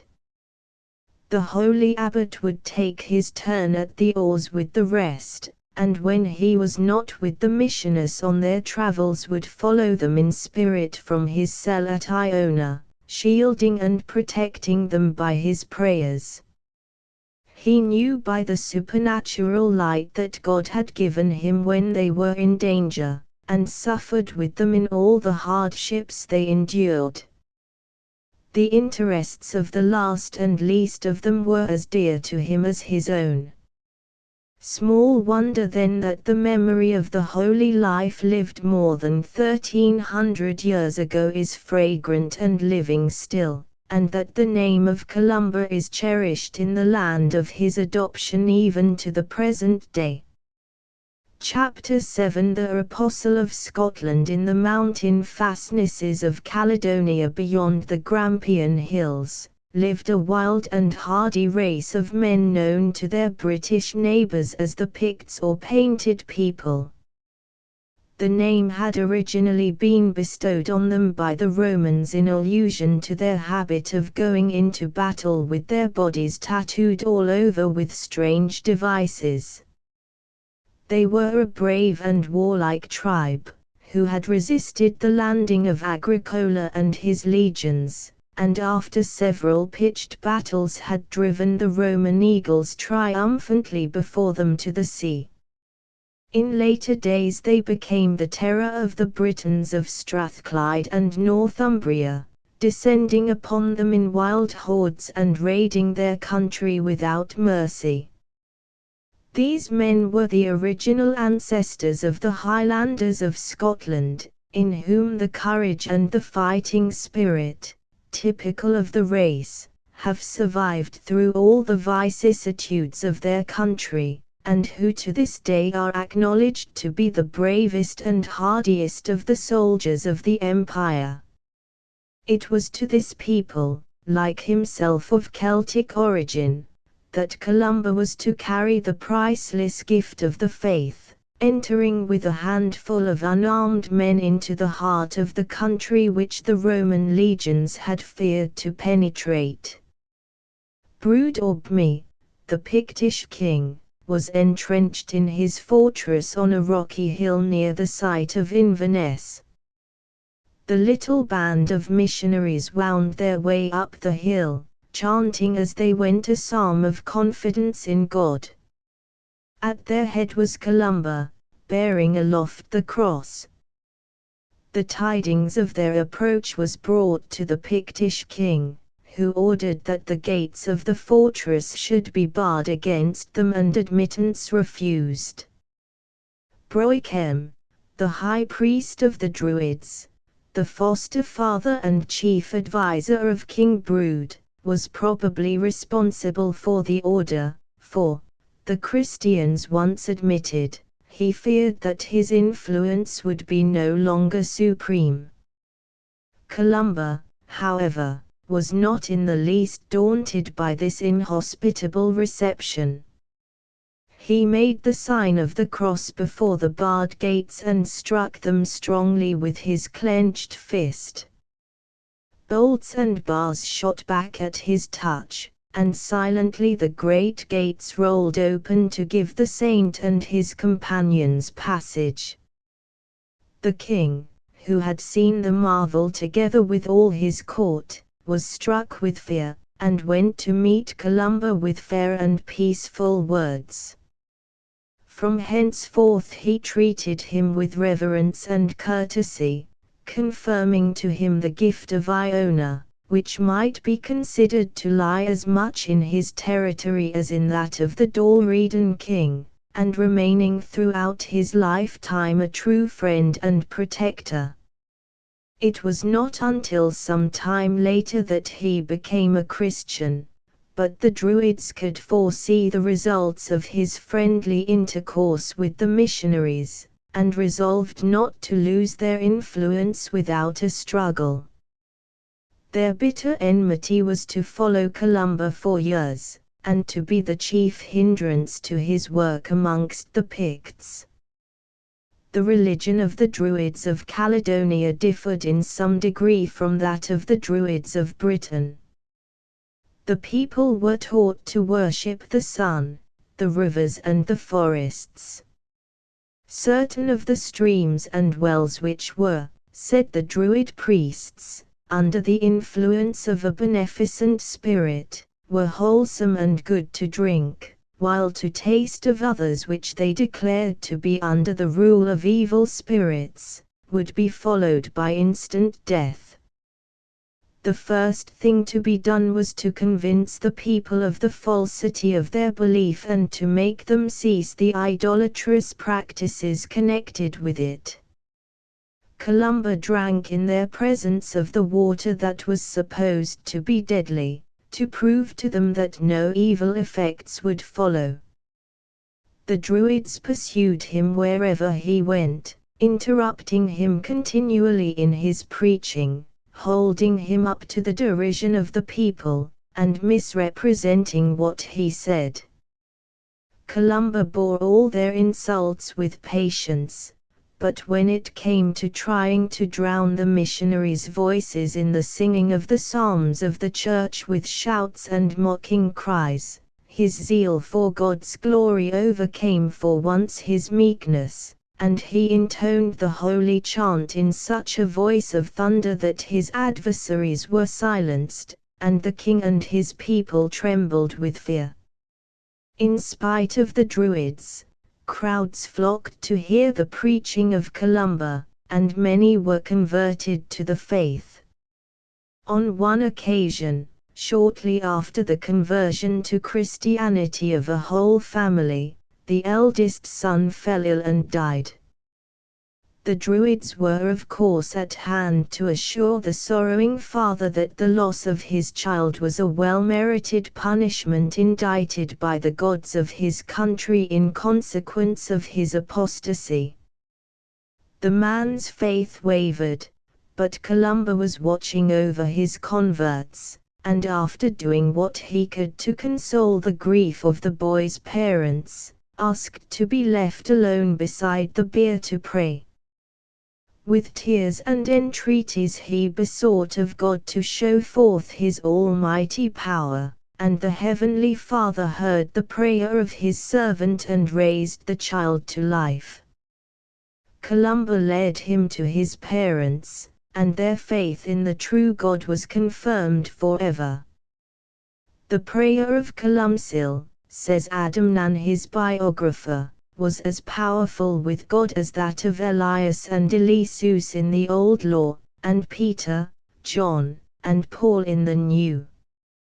One day when the saint was preaching the gospel in the island of Skye, he had one of those flashes of supernatural insight of which we have spoken several times before. He told his companions that there would come to them that very day an old Pictish chief who was at the point of death, and who had tried to lead a good life according to the natural law of God and the light of his own conscience. It happened as he had foretold. Towards evening a boat was seen approaching the coast of Skye, manned by Pictish warriors supporting in their arms an old man whose trappings proclaimed him to be of noble birth.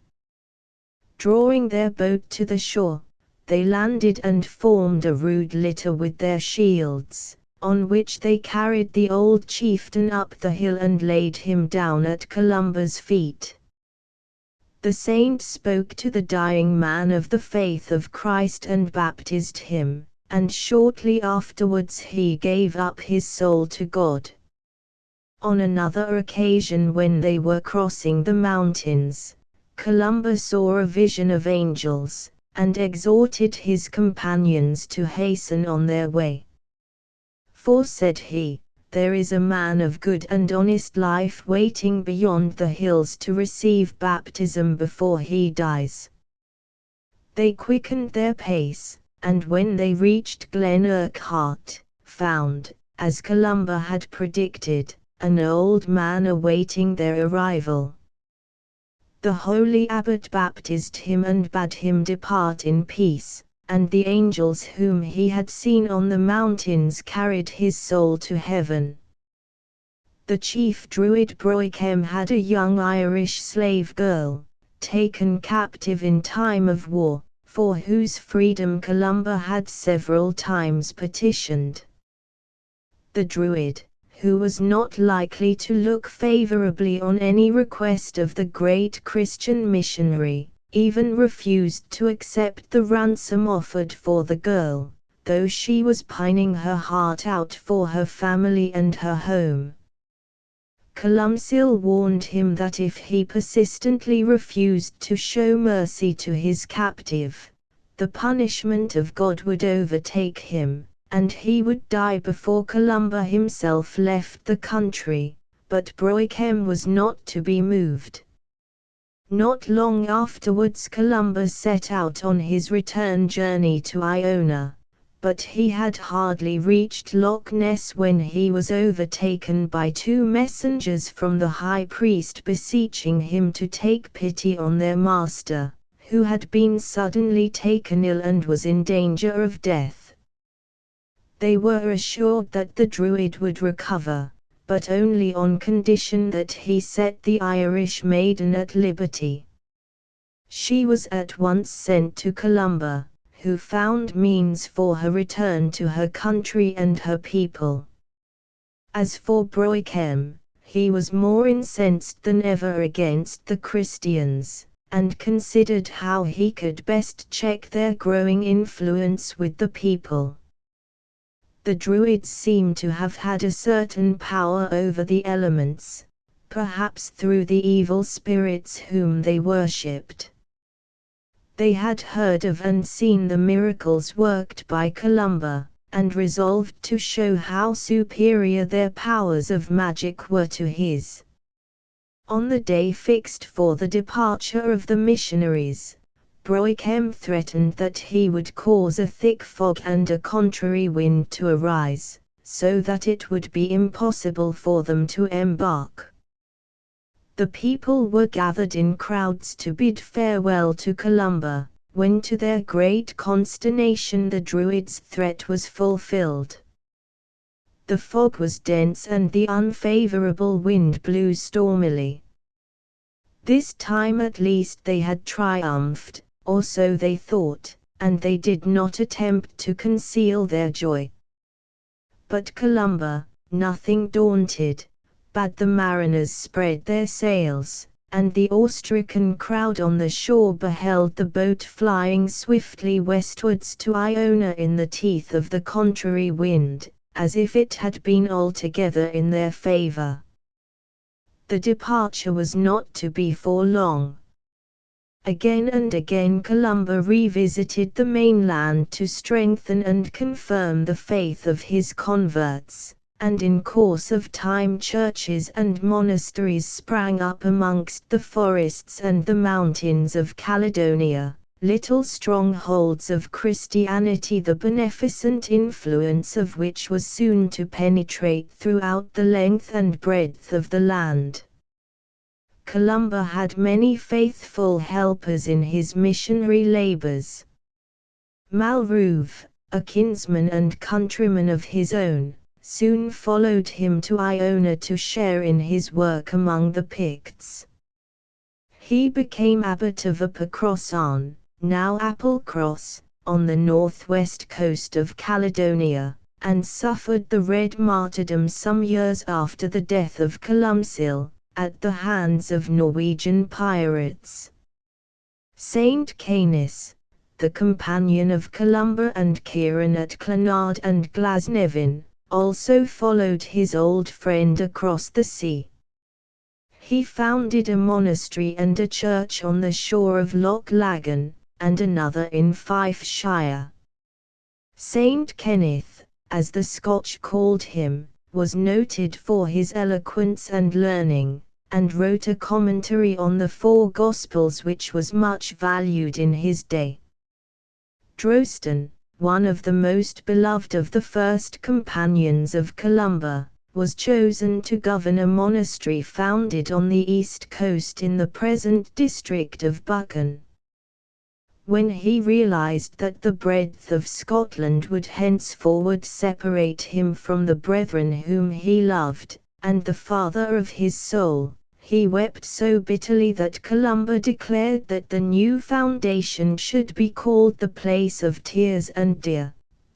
It remains to this day, to prove to us that the religious life has not the effect, as some people suppose, of hardening the hearts and freezing the affections of those who embrace it, but asks only that love go hand in hand with sacrifice, in order that it may be conformed to the love of Christ.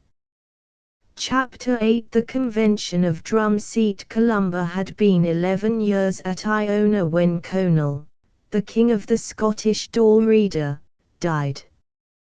He was succeeded by Aidan, his cousin, whose love and veneration for Columcille led him to choose him for his soul's friend and to beg him to come himself to place the crown upon his head and to pray that the grace of God might be with him in his governing. Columba assented to his request, and so it came to pass that the solemn rite of the consecration of a king was performed for the first time in the British Isles.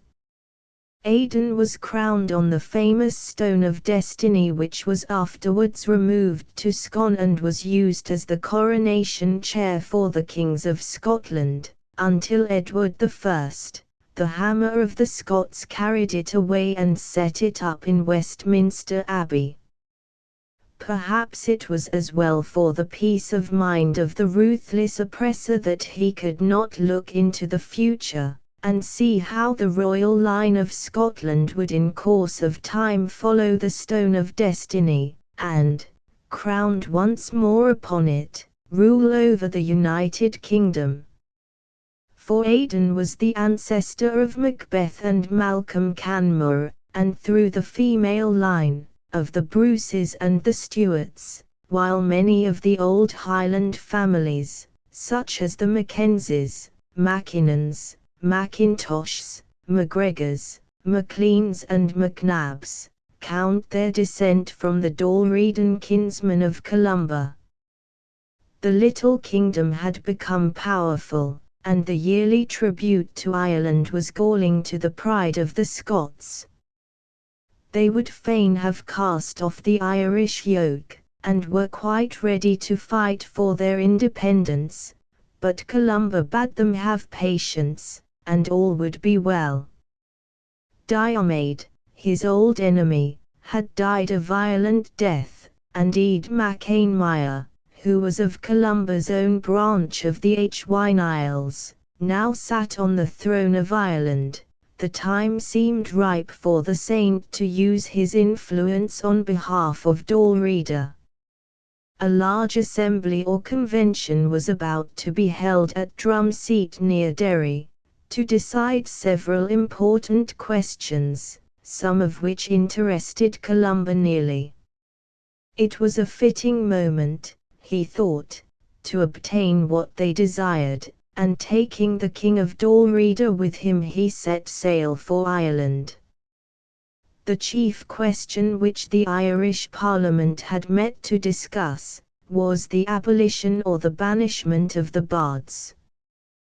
This ancient order of national poets dated from the earliest times, and in olden days had shared the power of the Druids.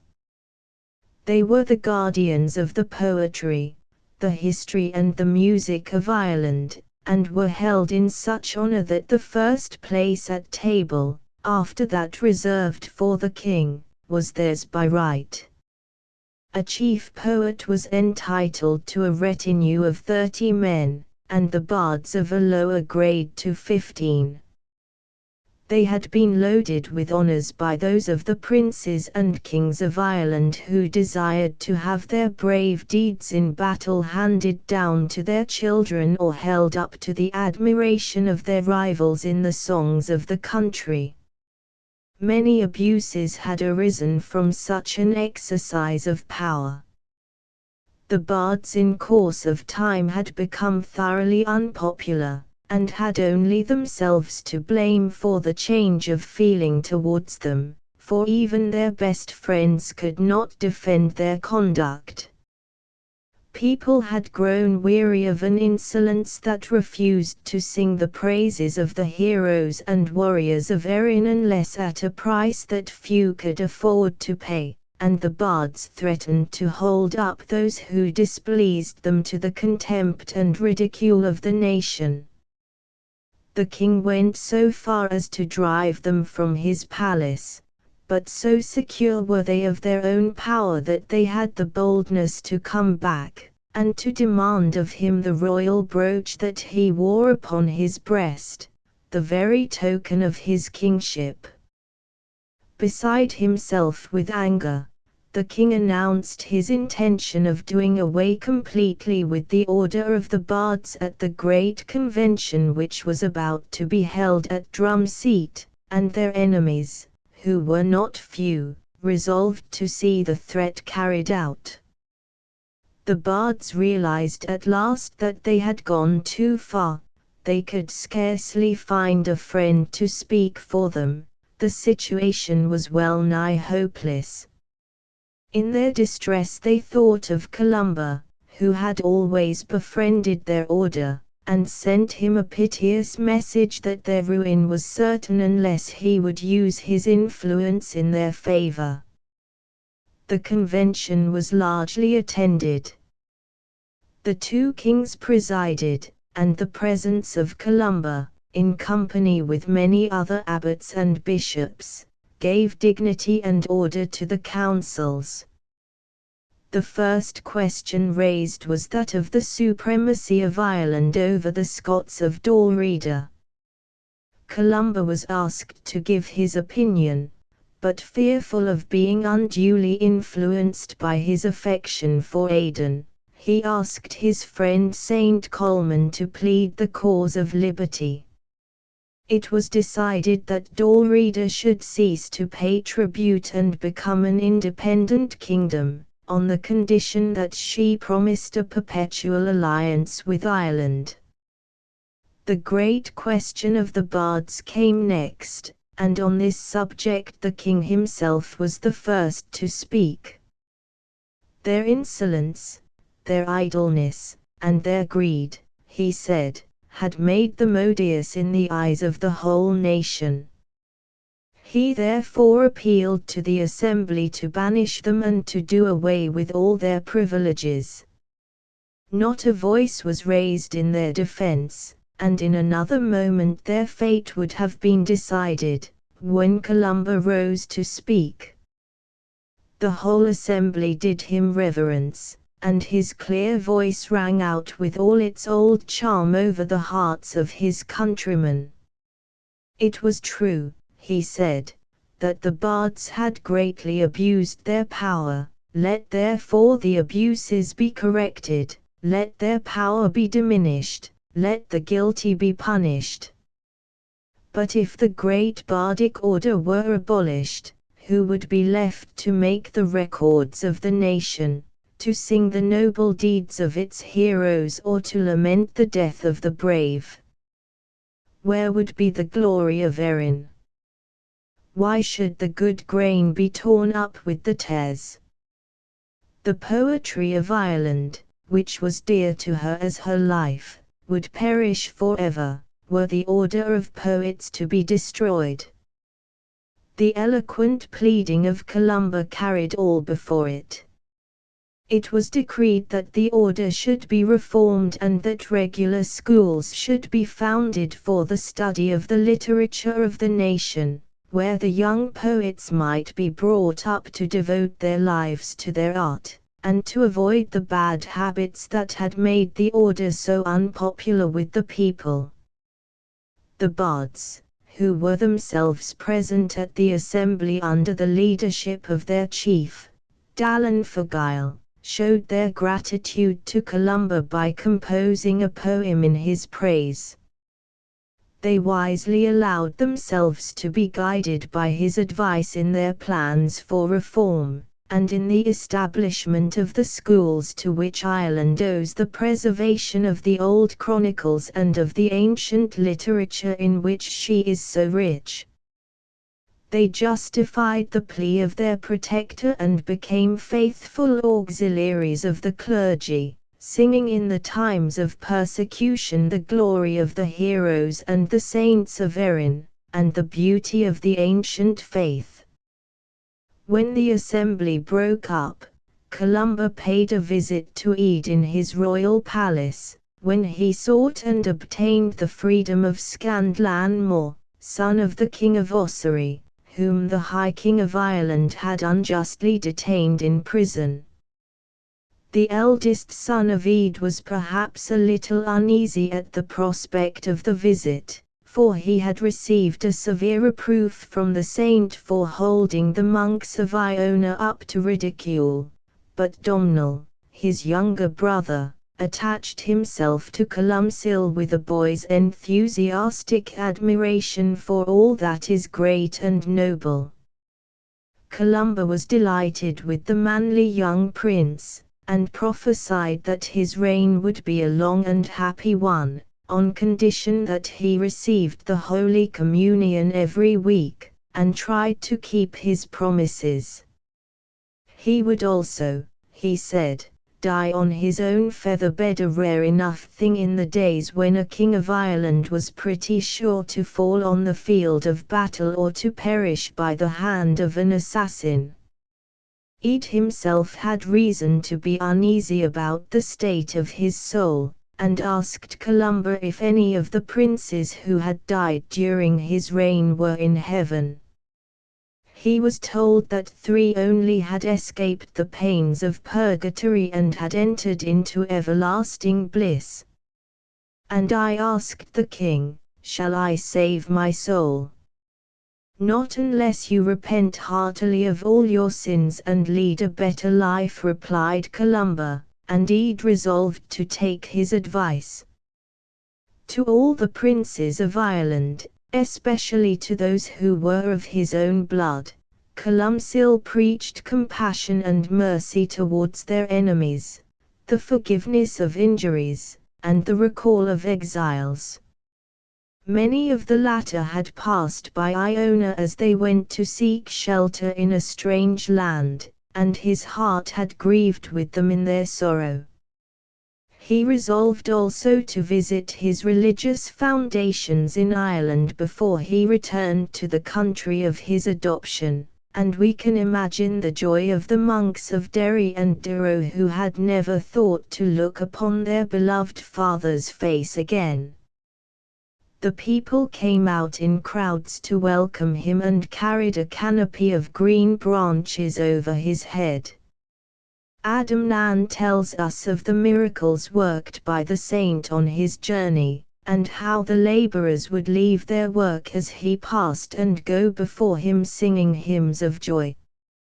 As he was about to enter one of the monasteries, a poor little boy, who was looked upon by everybody as an idiot on account of his stammering tongue and vacant eye, crept through the crowd and took hold of the border of Columba's cloak.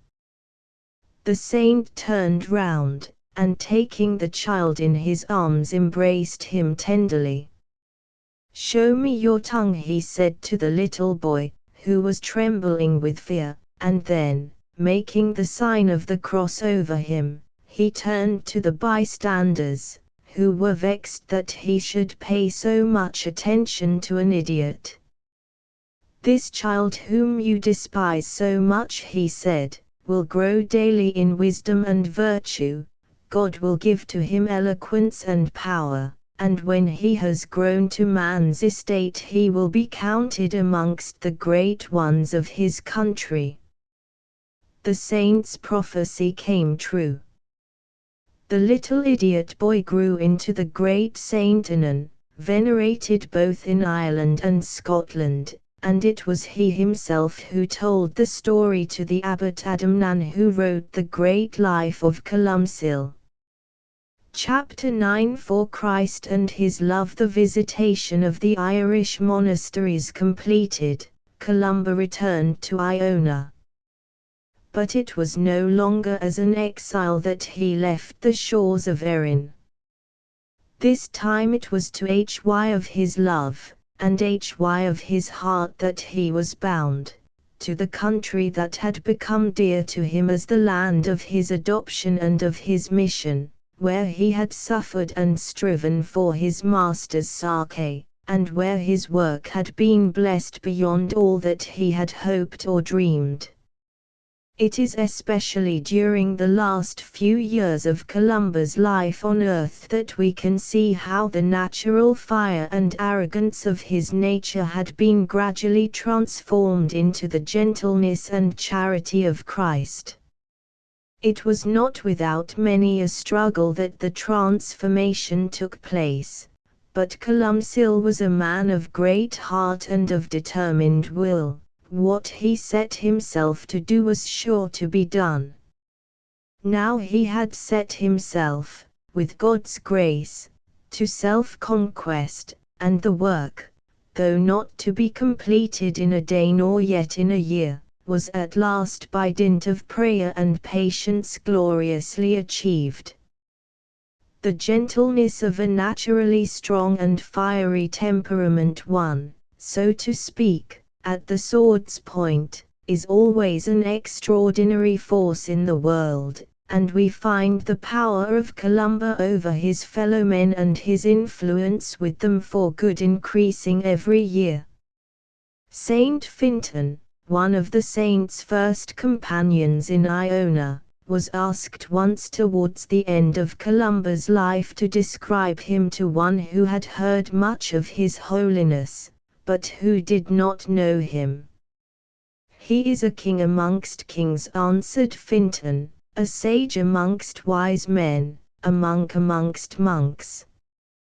He is poor with God's poor, a mourner with those who weep, and joyful with those who rejoice." Yet amidst all the gifts of nature and of grace that have been so liberally showered on him by God, the true humility of Christ is as royally rooted in his heart as if it were its natural home.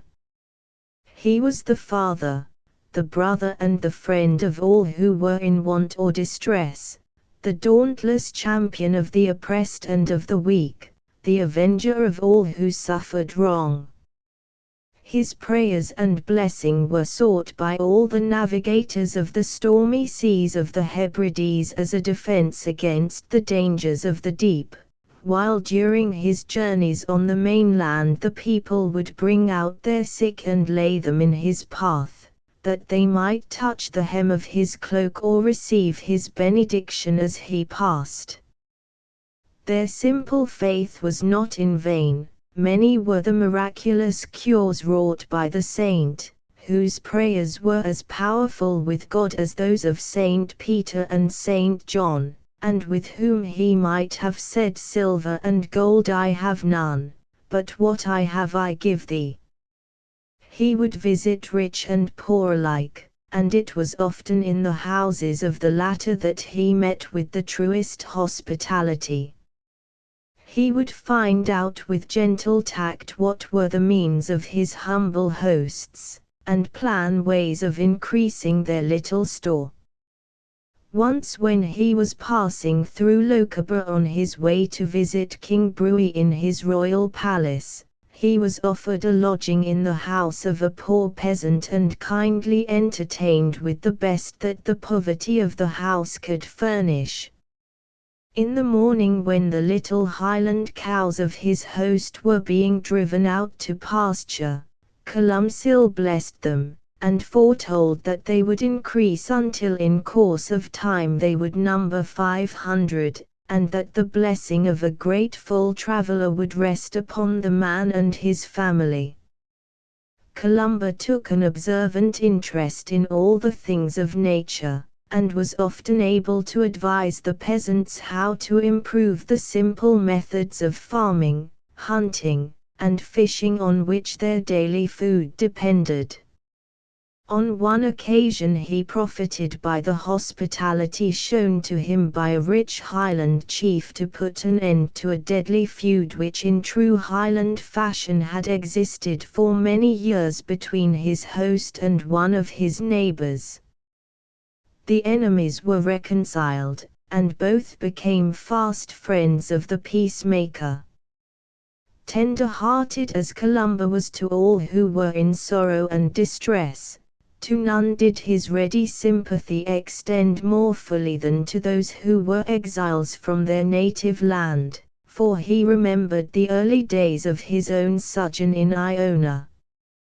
One of his special friends was a Pictish chief of noble birth who had received him on the occasion of his first missionary journey to Caledonia and treated him with generous hospitality. Some time after he fell into disgrace and was banished from the country.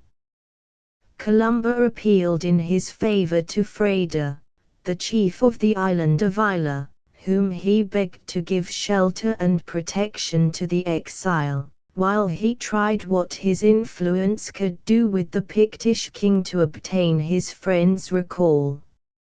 Freda, after promising hospitality to the fugitive, murdered him treacherously for the sake of his possessions. The news was brought to Columcille, who cried out in indignation that the punishment of God would overtake the traitor before he had tasted of the flesh of the boars that he was fattening for his table. Freda laughed at the threat but was not a little uneasy, for he had heard of the strange way in which Columba's prophecies were wont to come true. He had a boar killed without loss of time and roasted, in order to reassure himself that this time at least the saint had been wrong. As he sat down to table, he fell down from his seat and died, to the fear and consternation of his followers.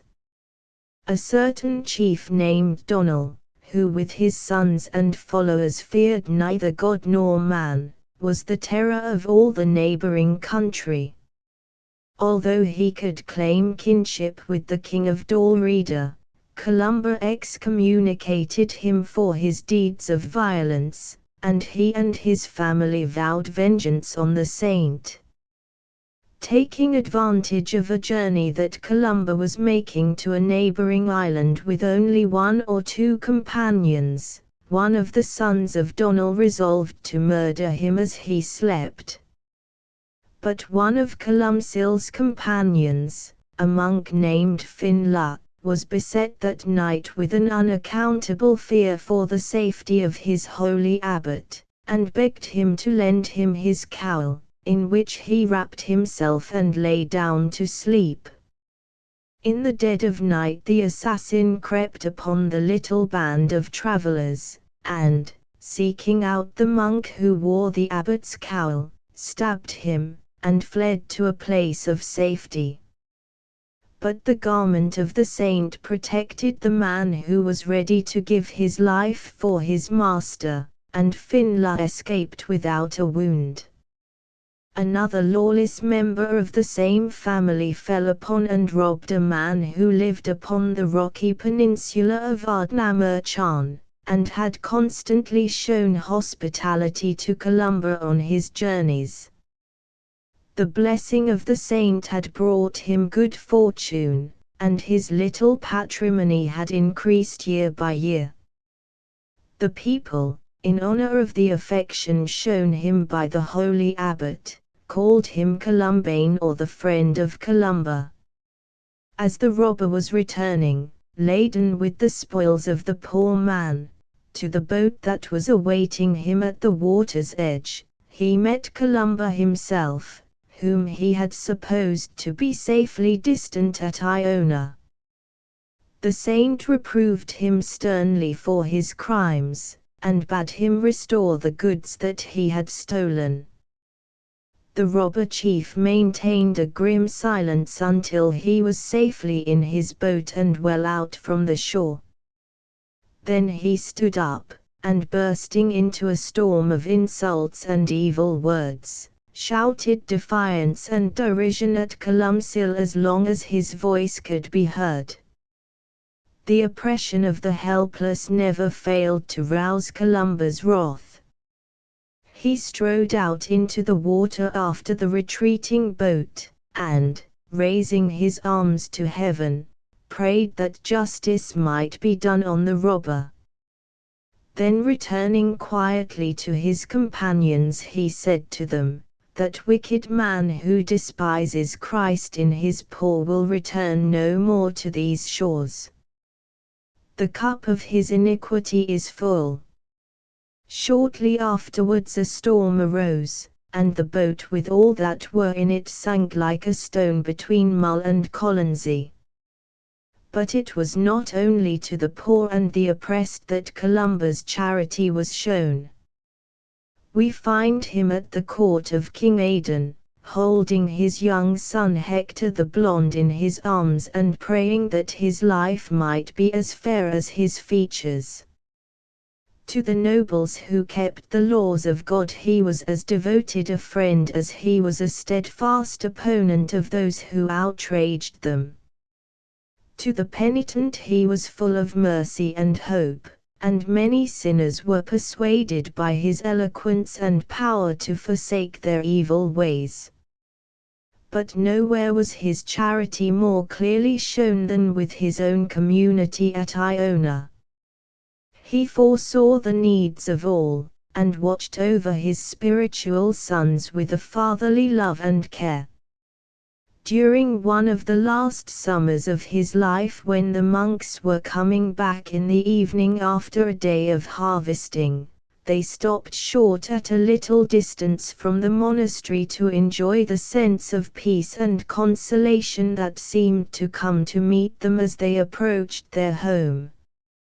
"How is it," asked one of the younger brethren, "that at this spot every night when we return from our daily labors, our hearts rejoice, our burdens grow light, and the very perfume of heaven seems borne to us on the breeze?"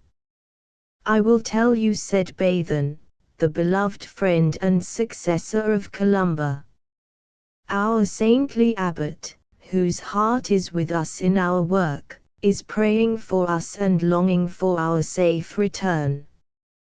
His heart is heavy with our weariness, and, having no longer the strength to come in the body to meet us and help us with our burdens, he sends forth the blessing and the prayer of his soul to refresh and console us on our way."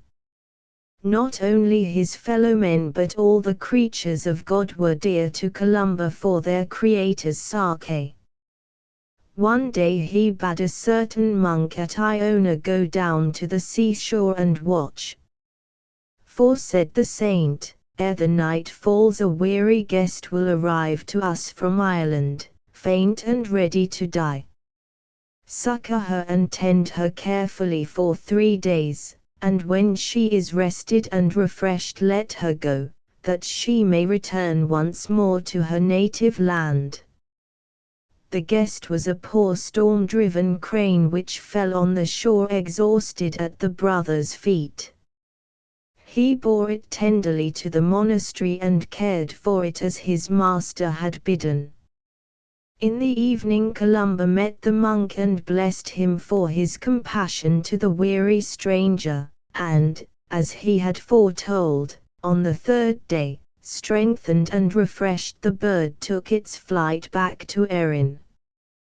Chapter X The gift of vision. We have already seen how it was often given to Saint Columba to know of events that were happening far away from the place where he might be, and how by his gift of prophecy he could sometimes foretell what would come to pass in the future. As he grew older, it seemed to those who knew him intimately that these flashes of supernatural insight became more frequent, and that the things of the next world were growing daily more familiar to him as the time of his earthly pilgrimage drew to an end. Many instances of this have been recorded by his biographers. One morning at Iona, when the Mass was about to be celebrated, Columba sent word to the priest whose turn it was to offer the holy sacrifice that day, to do it in honor of the glorious birthday of Saint Brendan. The monk could not understand his abbot's behest, as no word had reached Iona of the holy Brendan's death.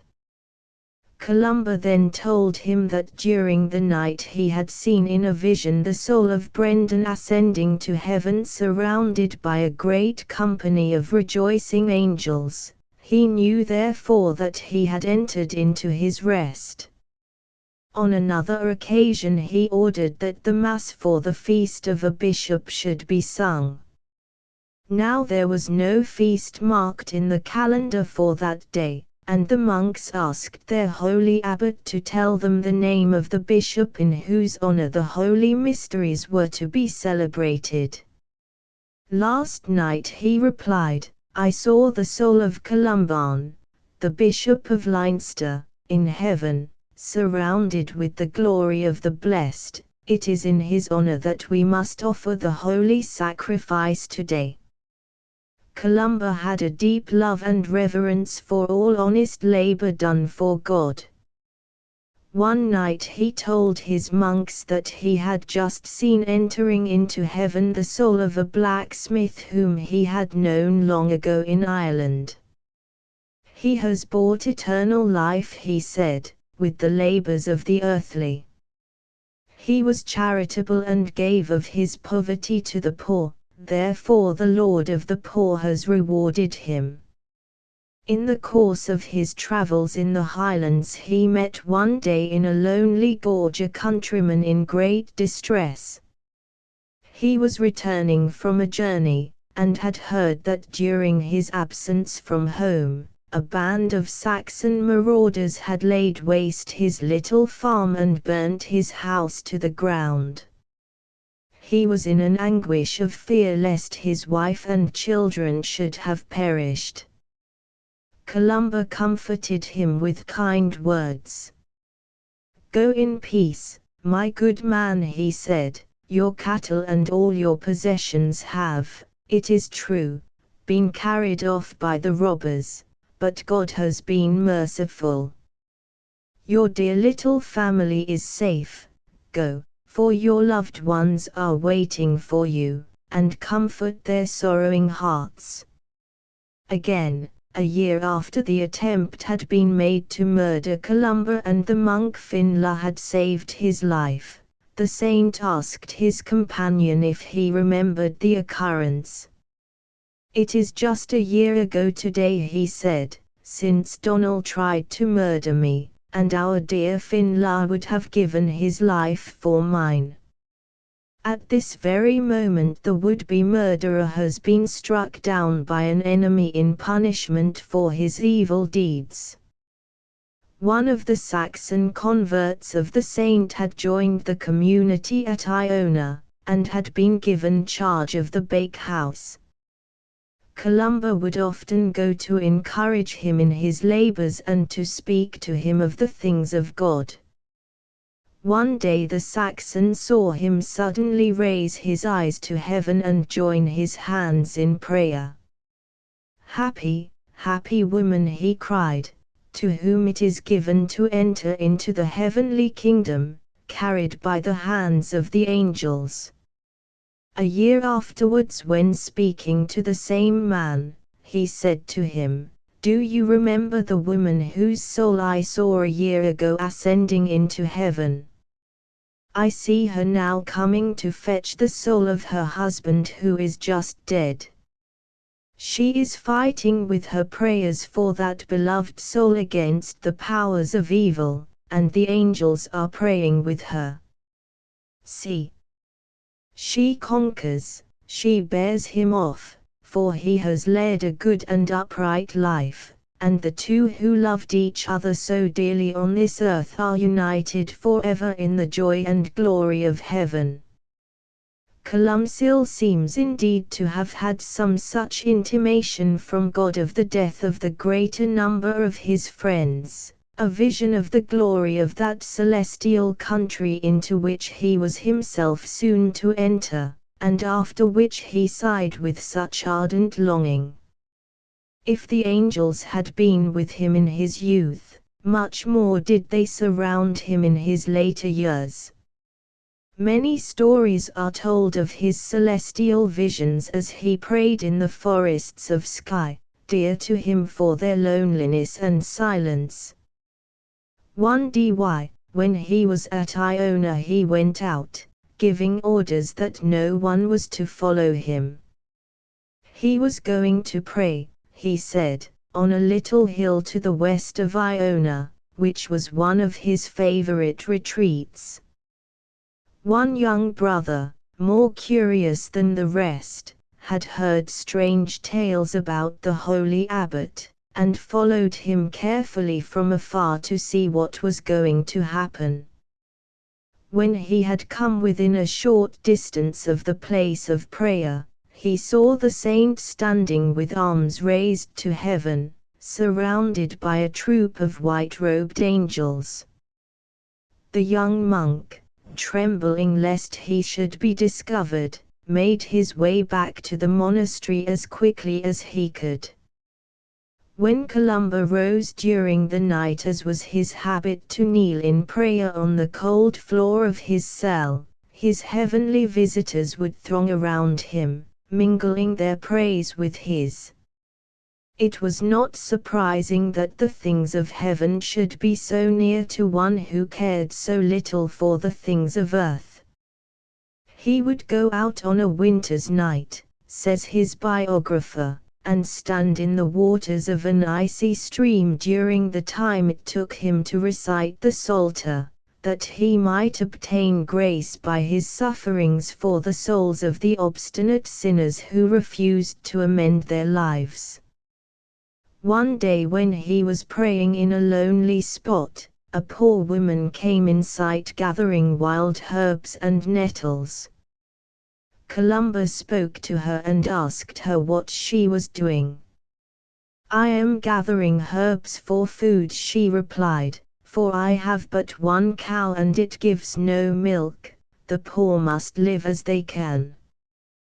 Columba reproached himself bitterly that this poor woman should fare worse than he did.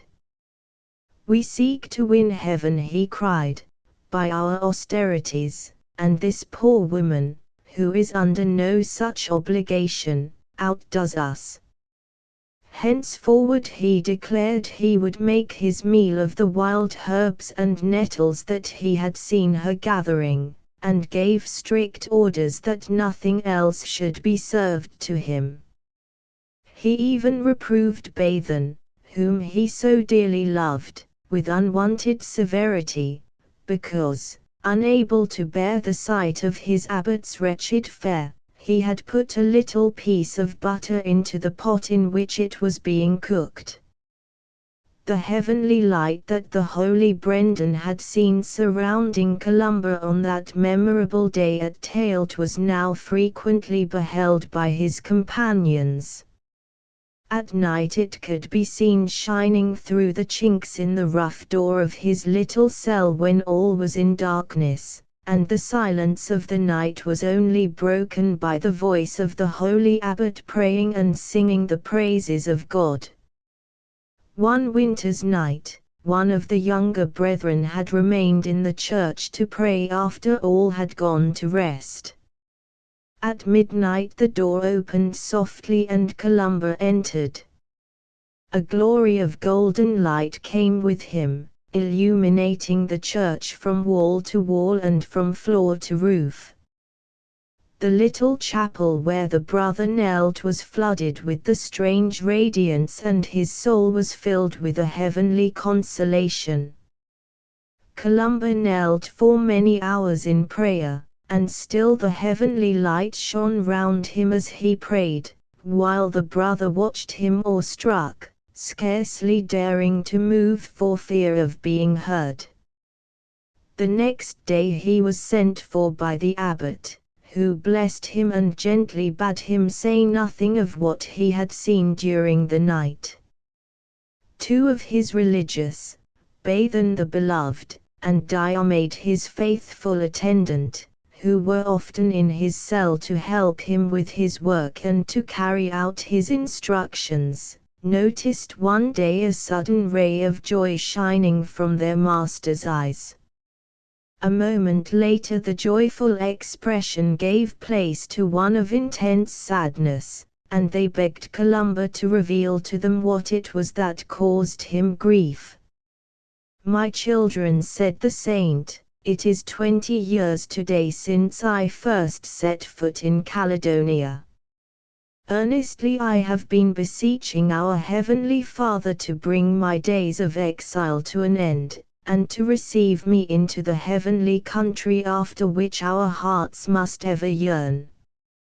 It seemed to me that God had heard my prayer, and that I already saw the holy angels coming to bear my soul to its eternal home, when suddenly they faded from my sight, and I saw them no more. It has been revealed to me that by reason of the prayers of those who love me on earth, the time of my sojourning has been prolonged. Therefore am I sad, beloved of my heart, because 4 long years must elapse before those heavenly messengers return.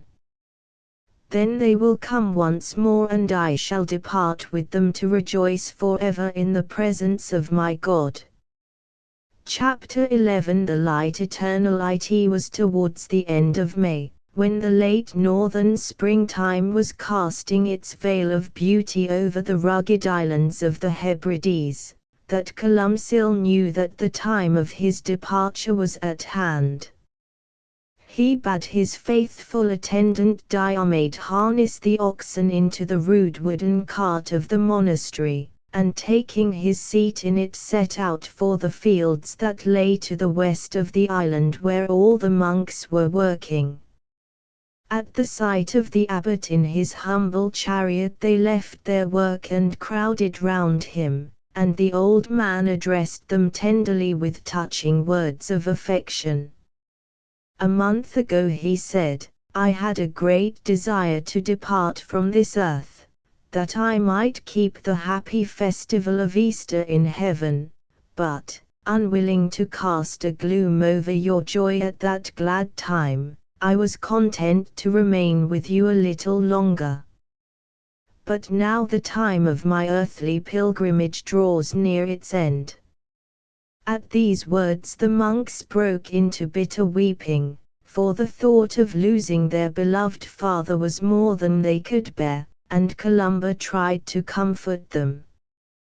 Then standing erect in the wagon he raised his hands and blessed the island, the monastery and all its inhabitants. A few days later, leaning on Diomede's arm, he went to the barn and rejoiced to see the great heaps of corn laid up for the winter. It is a comfort to me to know, he said, that when I am no longer there my children will not go hungry. For this year at least there is plentiful provision. Why do you break our hearts, dear father, in this sweet season of the year, said Diomed, by speaking so often of your departure from us? God will surely suffer us to keep you with us yet a while.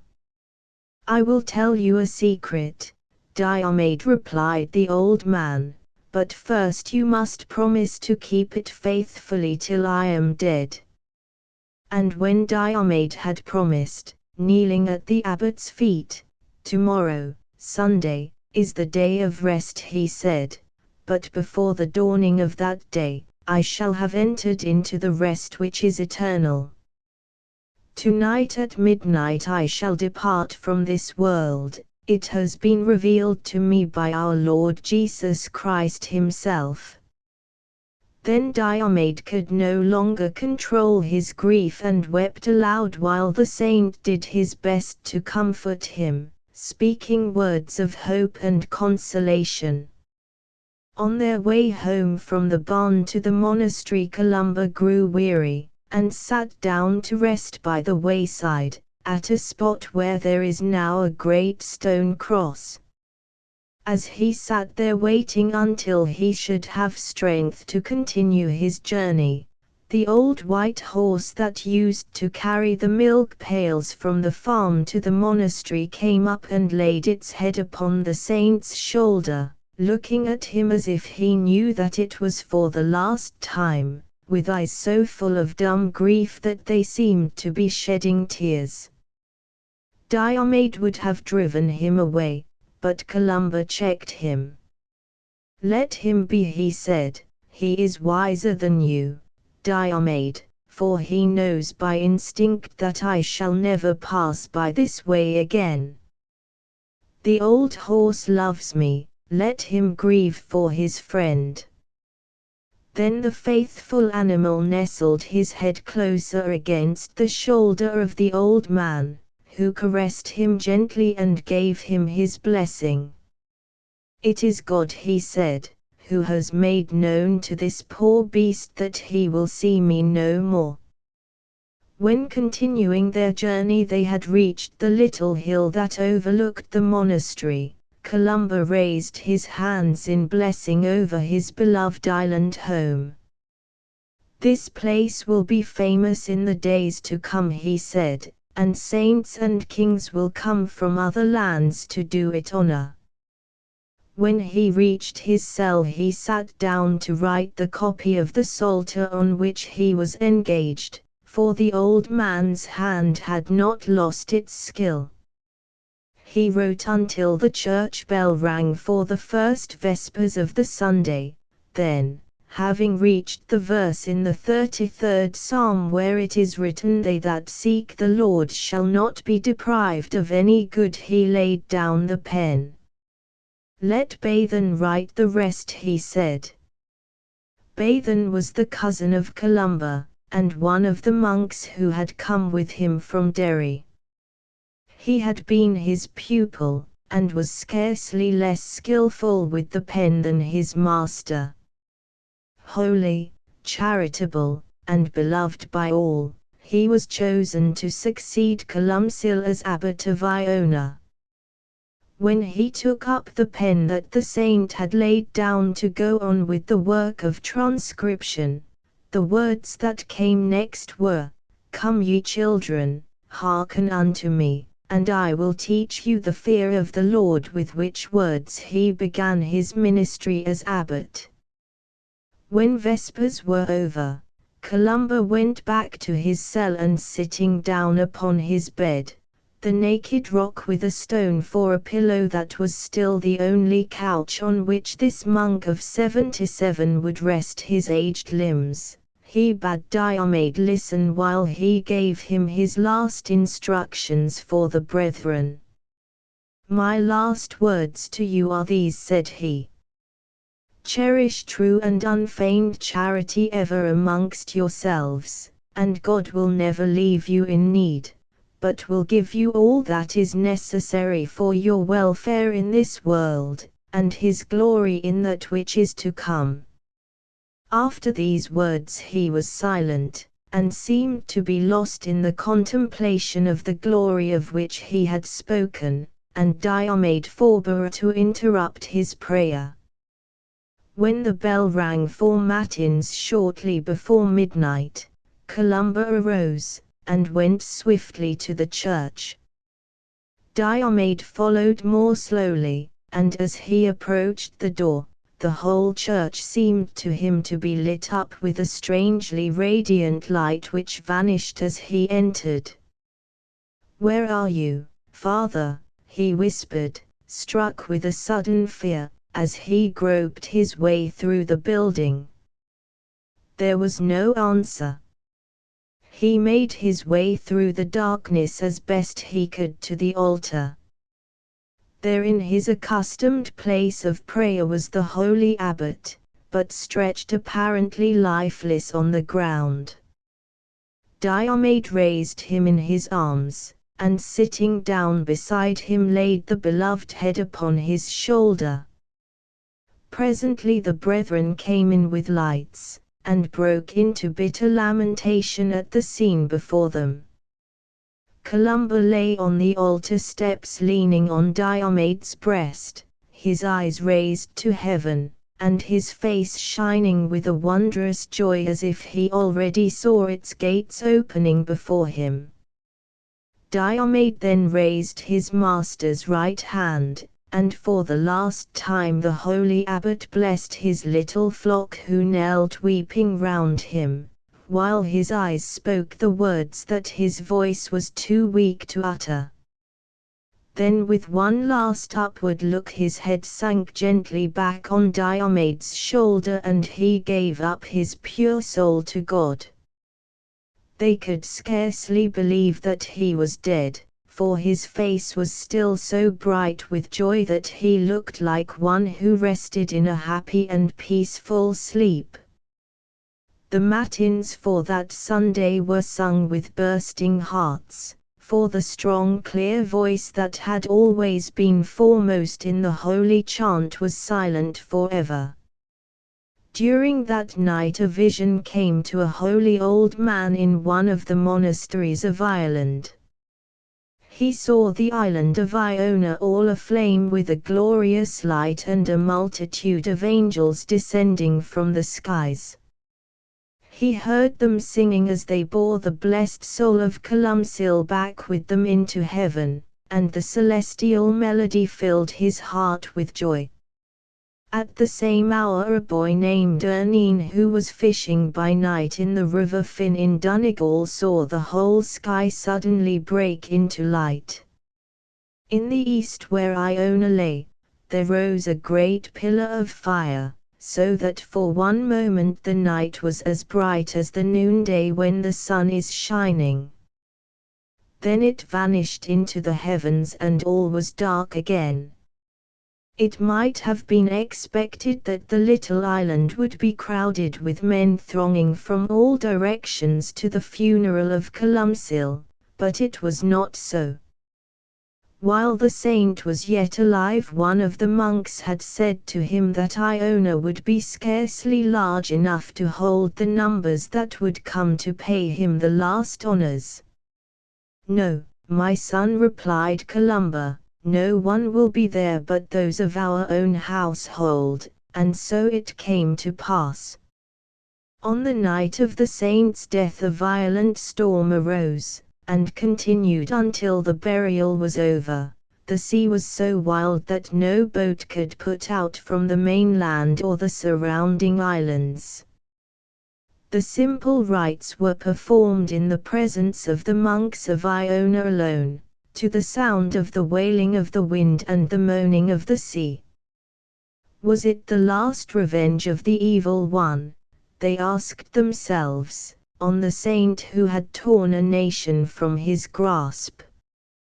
But Columcille had passed to where beyond these voices there is peace. *******End of the Project Gutenberg ebook The Life of Saint Columba Apostle of Scotland *******.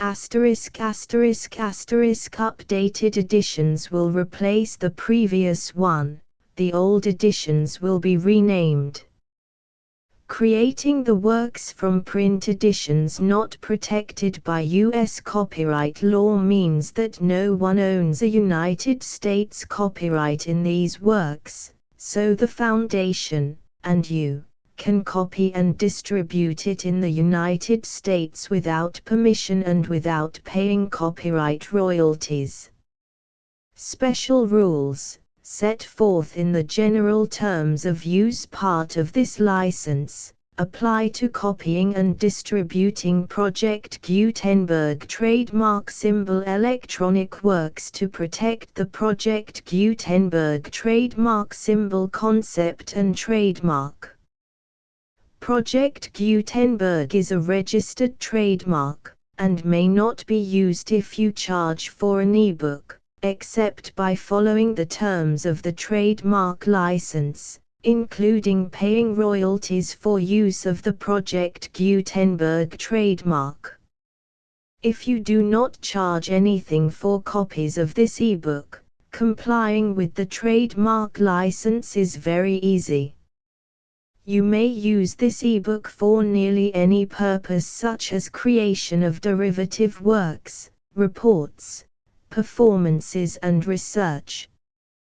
Project Gutenberg ebooks may be modified and printed and given away. You may do practically anything in the United States with ebooks not protected by U.S. copyright law. Redistribution is subject to the trademark license, especially commercial redistribution. Start. Full license. The full Project Gutenberg license. Please read this before you distribute or use this work to protect the Project Gutenberg trademark symbol mission of promoting the free distribution of electronic works. By using or distributing this work, or any other work associated in any way with the phrase Project Gutenberg, you agree to comply with all the terms of the full Project Gutenberg trademark symbol license available with this file or online at www.gutenberg.org/license. Section 1. General Terms of Use and Redistributing Project Gutenberg Trademark Symbol Electronic Works 1.0. By reading or using any part of this Project Gutenberg trademark symbol electronic work, you indicate that you have read, understand, agree to and accept all the terms of this license and intellectual property, trademark/copyright, agreement. If you do not agree to abide by all the terms of this agreement, you must cease using and return or destroy all copies of Project Gutenberg trademark symbol electronic works in your possession.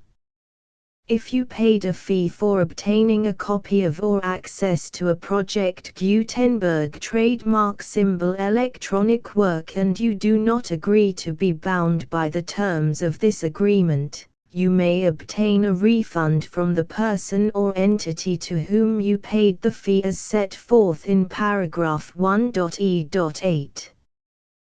1.b Project Gutenberg is a registered trademark. It may only be used on or associated in any way with an electronic work by people who agree to be bound by the terms of this agreement. There are a few things that you can do with most Project Gutenberg trademark symbol electronic works even without complying with the full terms of this agreement. See paragraph 1.c below. There are a lot of things you can do with Project Gutenberg trademark symbol electronic works if you follow the terms of this agreement and help preserve free future access to Project Gutenberg trademark symbol electronic works. See paragraph 1.e below. 1.c. The Project Gutenberg Literary Archive Foundation, the foundation or PGLAF, owns a compilation copyright in the collection of Project Gutenberg trademark symbol electronic works. Nearly all the individual works in the collection are in the public domain in the United States. If an individual work is unprotected by copyright law in the United States and you are located in the United States, we do not claim a right to prevent you from copying, distributing, performing, displaying or creating derivative works based on the work as long as all references to Project Gutenberg are removed. Of course, we hope that you will support the Project Gutenberg trademark symbol mission of promoting free access to electronic works by freely sharing Project Gutenberg trademark symbol works in compliance with the terms of this agreement for keeping the Project Gutenberg trademark symbol name associated with the work. You can easily comply with the terms of this agreement by keeping this work in the same format with its attached full Project Gutenberg trademark symbol license when you share it without charge with others. 1.d. The copyright laws of the place where you are located also govern what you can do with this work. Copyright laws in most countries are in a constant state of change. If you are outside the United States, check the laws of your country in addition to the terms of this agreement before downloading, copying, displaying, performing, distributing or creating derivative works based on this work or any other Project Gutenberg trademark symbol work. The Foundation makes no representations concerning the copyright status of any work in any country other than the United States. 1.e. Unless you have removed all references to Project Gutenberg, 1.e.1. The following sentence, with active links to, or other immediate access to, the full Project Gutenberg trademark symbol license must appear prominently whenever any copy of a Project Gutenberg trademark symbol work, any work on which the phrase Project Gutenberg appears, or with which the phrase Project Gutenberg is associated, is accessed, displayed, performed, viewed, copied or distributed. This ebook is for the use of anyone anywhere in the United States and most other parts of the world at no cost and with almost no restrictions whatsoever. You may copy it, give it away or reuse it under the terms of the Project Gutenberg license included with this ebook or online at www.gutenberg.org. If you are not located in the United States, you will have to check the laws of the country where you are located before using this ebook. 1.e.2. If an individual Project Gutenberg trademark symbol electronic work is derived from texts not protected by U.S. copyright law, does not contain a notice indicating that it is posted with permission of the copyright holder, the work can be copied and distributed to anyone in the United States without paying any fees or charges. If you are redistributing or providing access to a work with the phrase Project Gutenberg associated with or appearing on the work, you must comply either with the requirements of paragraphs 1.e.1 through 1.e.7 or obtain permission for the use of the work and the Project Gutenberg trademark symbol trademark as set forth in paragraphs 1.e.8 or 1.e.9. 1.e.3. If an individual Project Gutenberg trademark symbol electronic work is posted with the permission of the copyright holder, your use and distribution must comply with both paragraphs 1.e.1 through 1.e.7 and any additional terms imposed by the copyright holder. Additional terms will be linked to the Project Gutenberg trademark symbol license for all works posted with the permission of the copyright holder found at the beginning of this work. 1.e.4.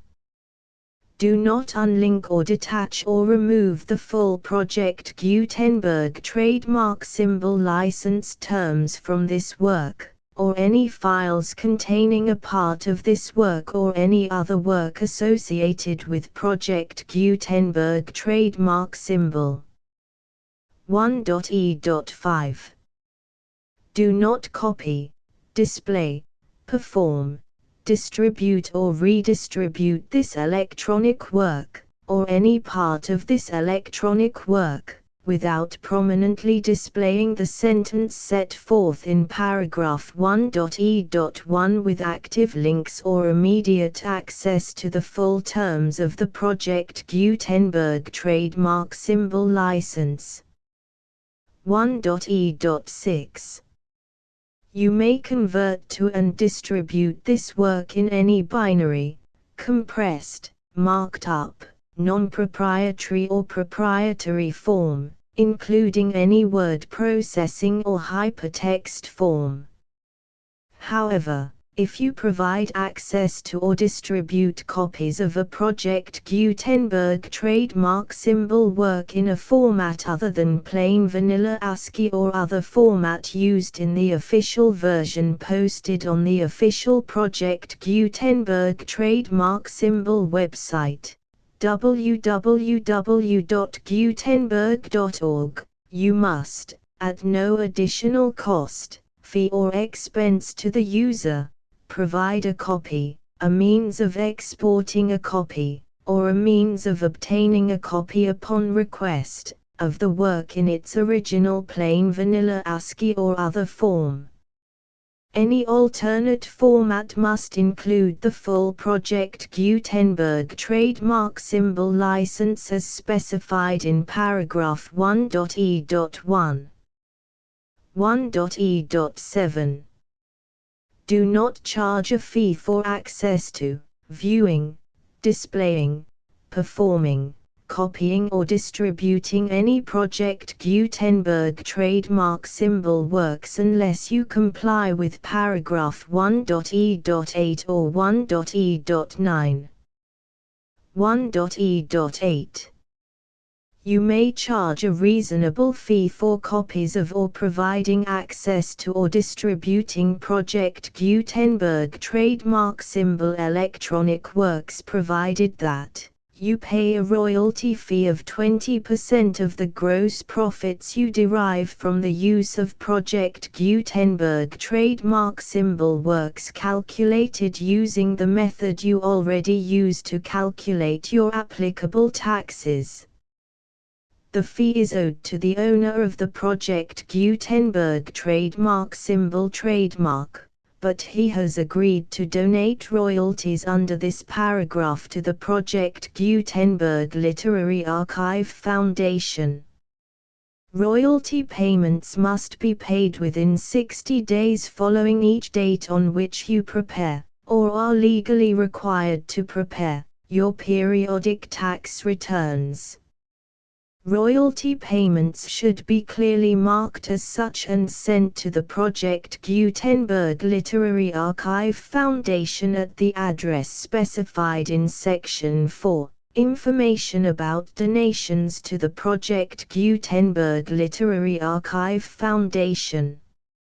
You provide a full refund of any money paid by a user who notifies you in writing, or by email, within 30 days of receipt that he does not agree to the terms of the full Project Gutenberg trademark symbol license.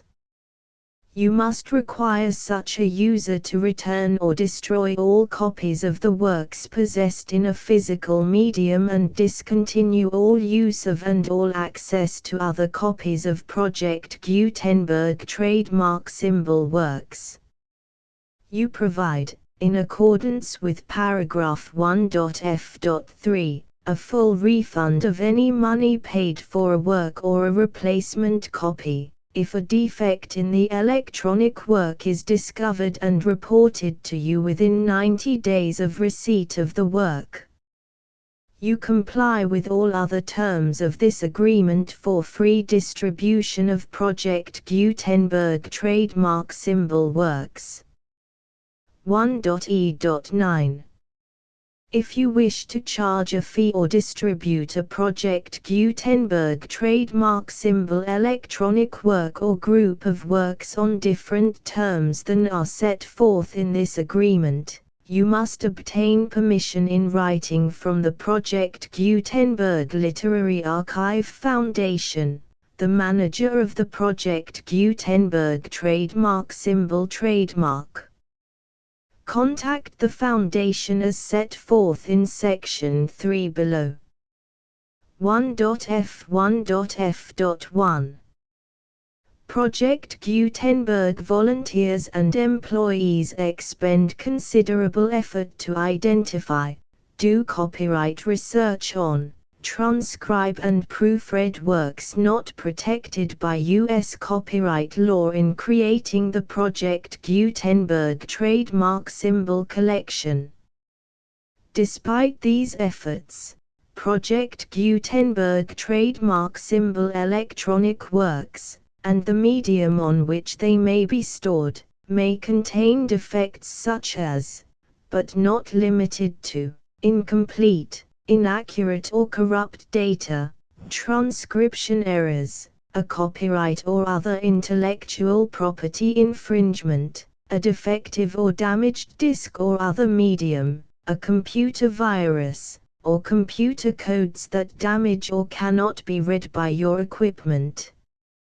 1.f.2 Limited warranty, disclaimer of damages, except for the right of replacement or refund described in paragraph 1.f.3, the Project Gutenberg Literary Archive Foundation, the owner of the Project Gutenberg trademark symbol trademark, and any other party distributing a Project Gutenberg trademark symbol electronic work under this agreement, disclaim all liability to you for damages, costs and expenses, including legal fees.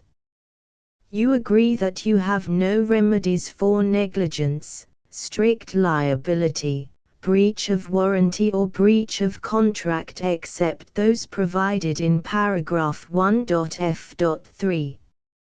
You agree that the Foundation, the trademark owner, and any distributor under this agreement will not be liable to you for actual, direct, indirect, consequential, punitive or incidental damages even if you give notice of the possibility of such damage.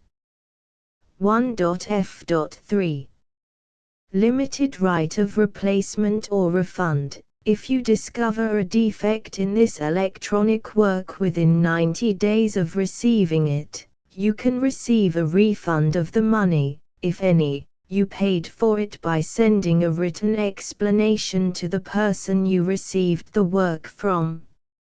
If you received the work on a physical medium, you must return the medium with your written explanation. The person or entity that provided you with the defective work may elect to provide a replacement copy in lieu of a refund. If you received the work electronically, the person or entity providing it to you may choose to give you a second opportunity to receive the work electronically in lieu of a refund. If the second copy is also defective, you may demand a refund in writing without further opportunities to fix the problem. 1.f.4 except for the limited right of replacement or refund set forth in paragraph 1.f.3. This work is provided to you as is, with no other warranties of any kind, express or implied, including but not limited to warranties of merchantability or fitness for any purpose. 1.f.5. Some states do not allow disclaimers of certain implied warranties or the exclusion or limitation of certain types of damages. If any disclaimer or limitation set forth in this agreement violates the law of the state applicable to this agreement, the agreement shall be interpreted to make the maximum disclaimer or limitation permitted by the applicable state law. The invalidity or unenforceability of any provision of this agreement shall not void the remaining provisions. 1.f.6.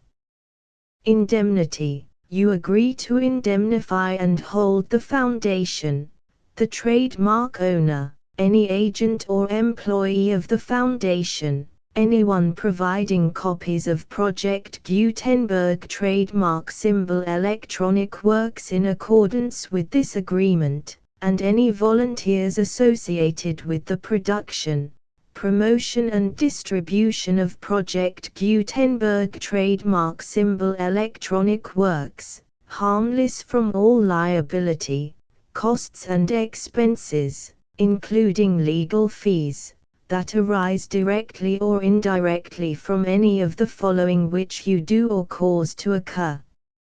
A. Distribution of this or any Project Gutenberg trademark symbol work. B. Alteration, modification, or additions or deletions to any Project Gutenberg trademark symbol work, and C. Any defect you cause. Section 2. Information about the mission of Project Gutenberg trademark symbol. Project Gutenberg trademark symbol is synonymous with the free distribution of electronic works in formats readable by the widest variety of computers, including obsolete, old, middle-aged and new computers. It exists because of the efforts of hundreds of volunteers and donations from people in all walks of life.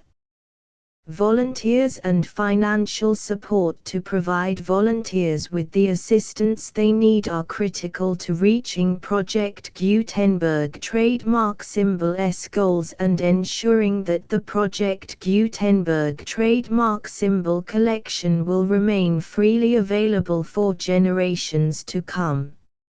In 2001, the Project Gutenberg Literary Archive Foundation was created to provide a secure and permanent future for Project Gutenberg trademark symbol and future generations.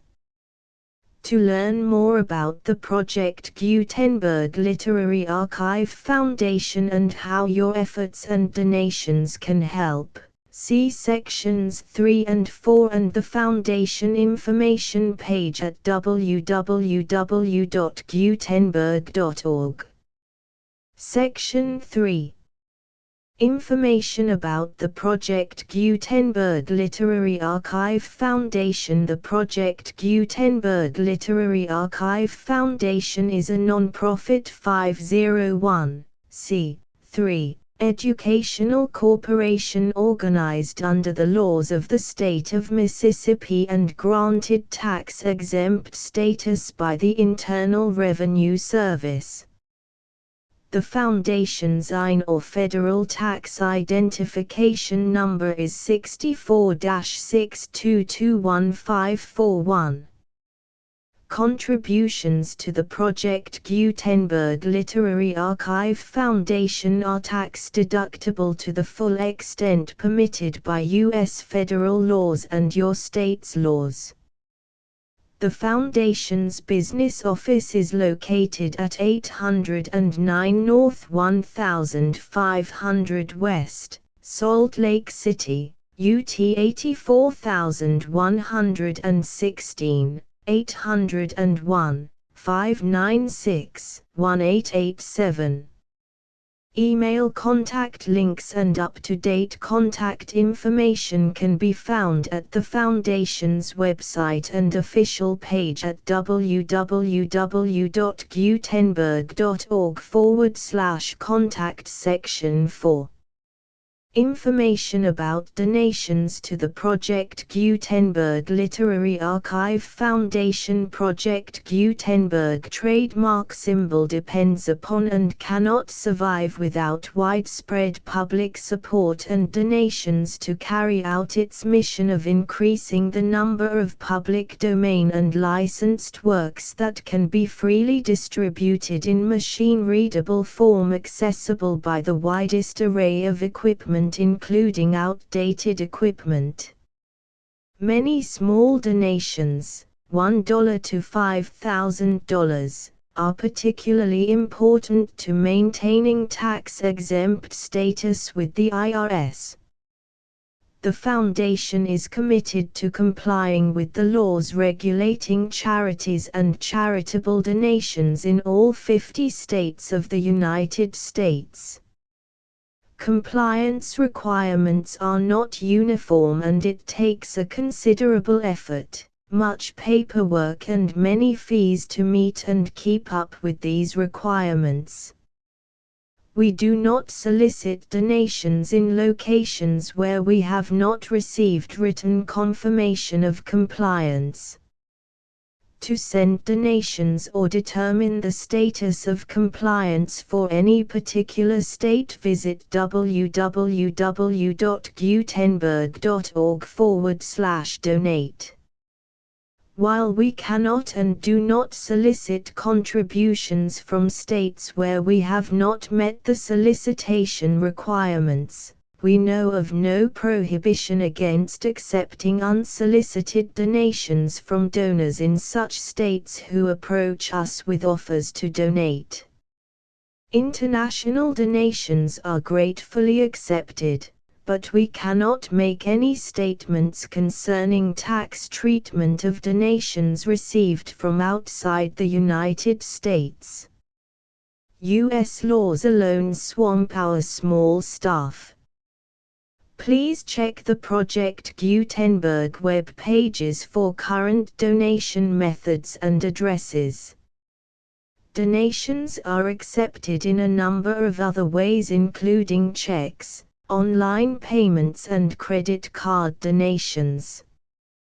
To donate, please visit www.gutenberg.org/donate. Section 5. General information about Project Gutenberg trademark symbol electronic works. Professor Michael S. Hart was the originator of the Project Gutenberg trademark symbol concept of a library of electronic works that could be freely shared with anyone. For 40 years, he produced and distributed Project Gutenberg trademark symbol ebooks with only a loose network of volunteer support. Project Gutenberg trademark symbol ebooks are often created from several printed editions, all of which are confirmed as not protected by copyright in the US unless a copyright notice is included. Thus, we do not necessarily keep ebooks in compliance with any particular paper edition. Most people start at our website, which has the main PG search facility, www.gutenberg.org. This website includes information about Project Gutenberg trademark symbol, including how to make donations to the Project Gutenberg Literary Archive Foundation, how to help produce our new ebooks, and how to subscribe to our email newsletter to hear about new ebooks.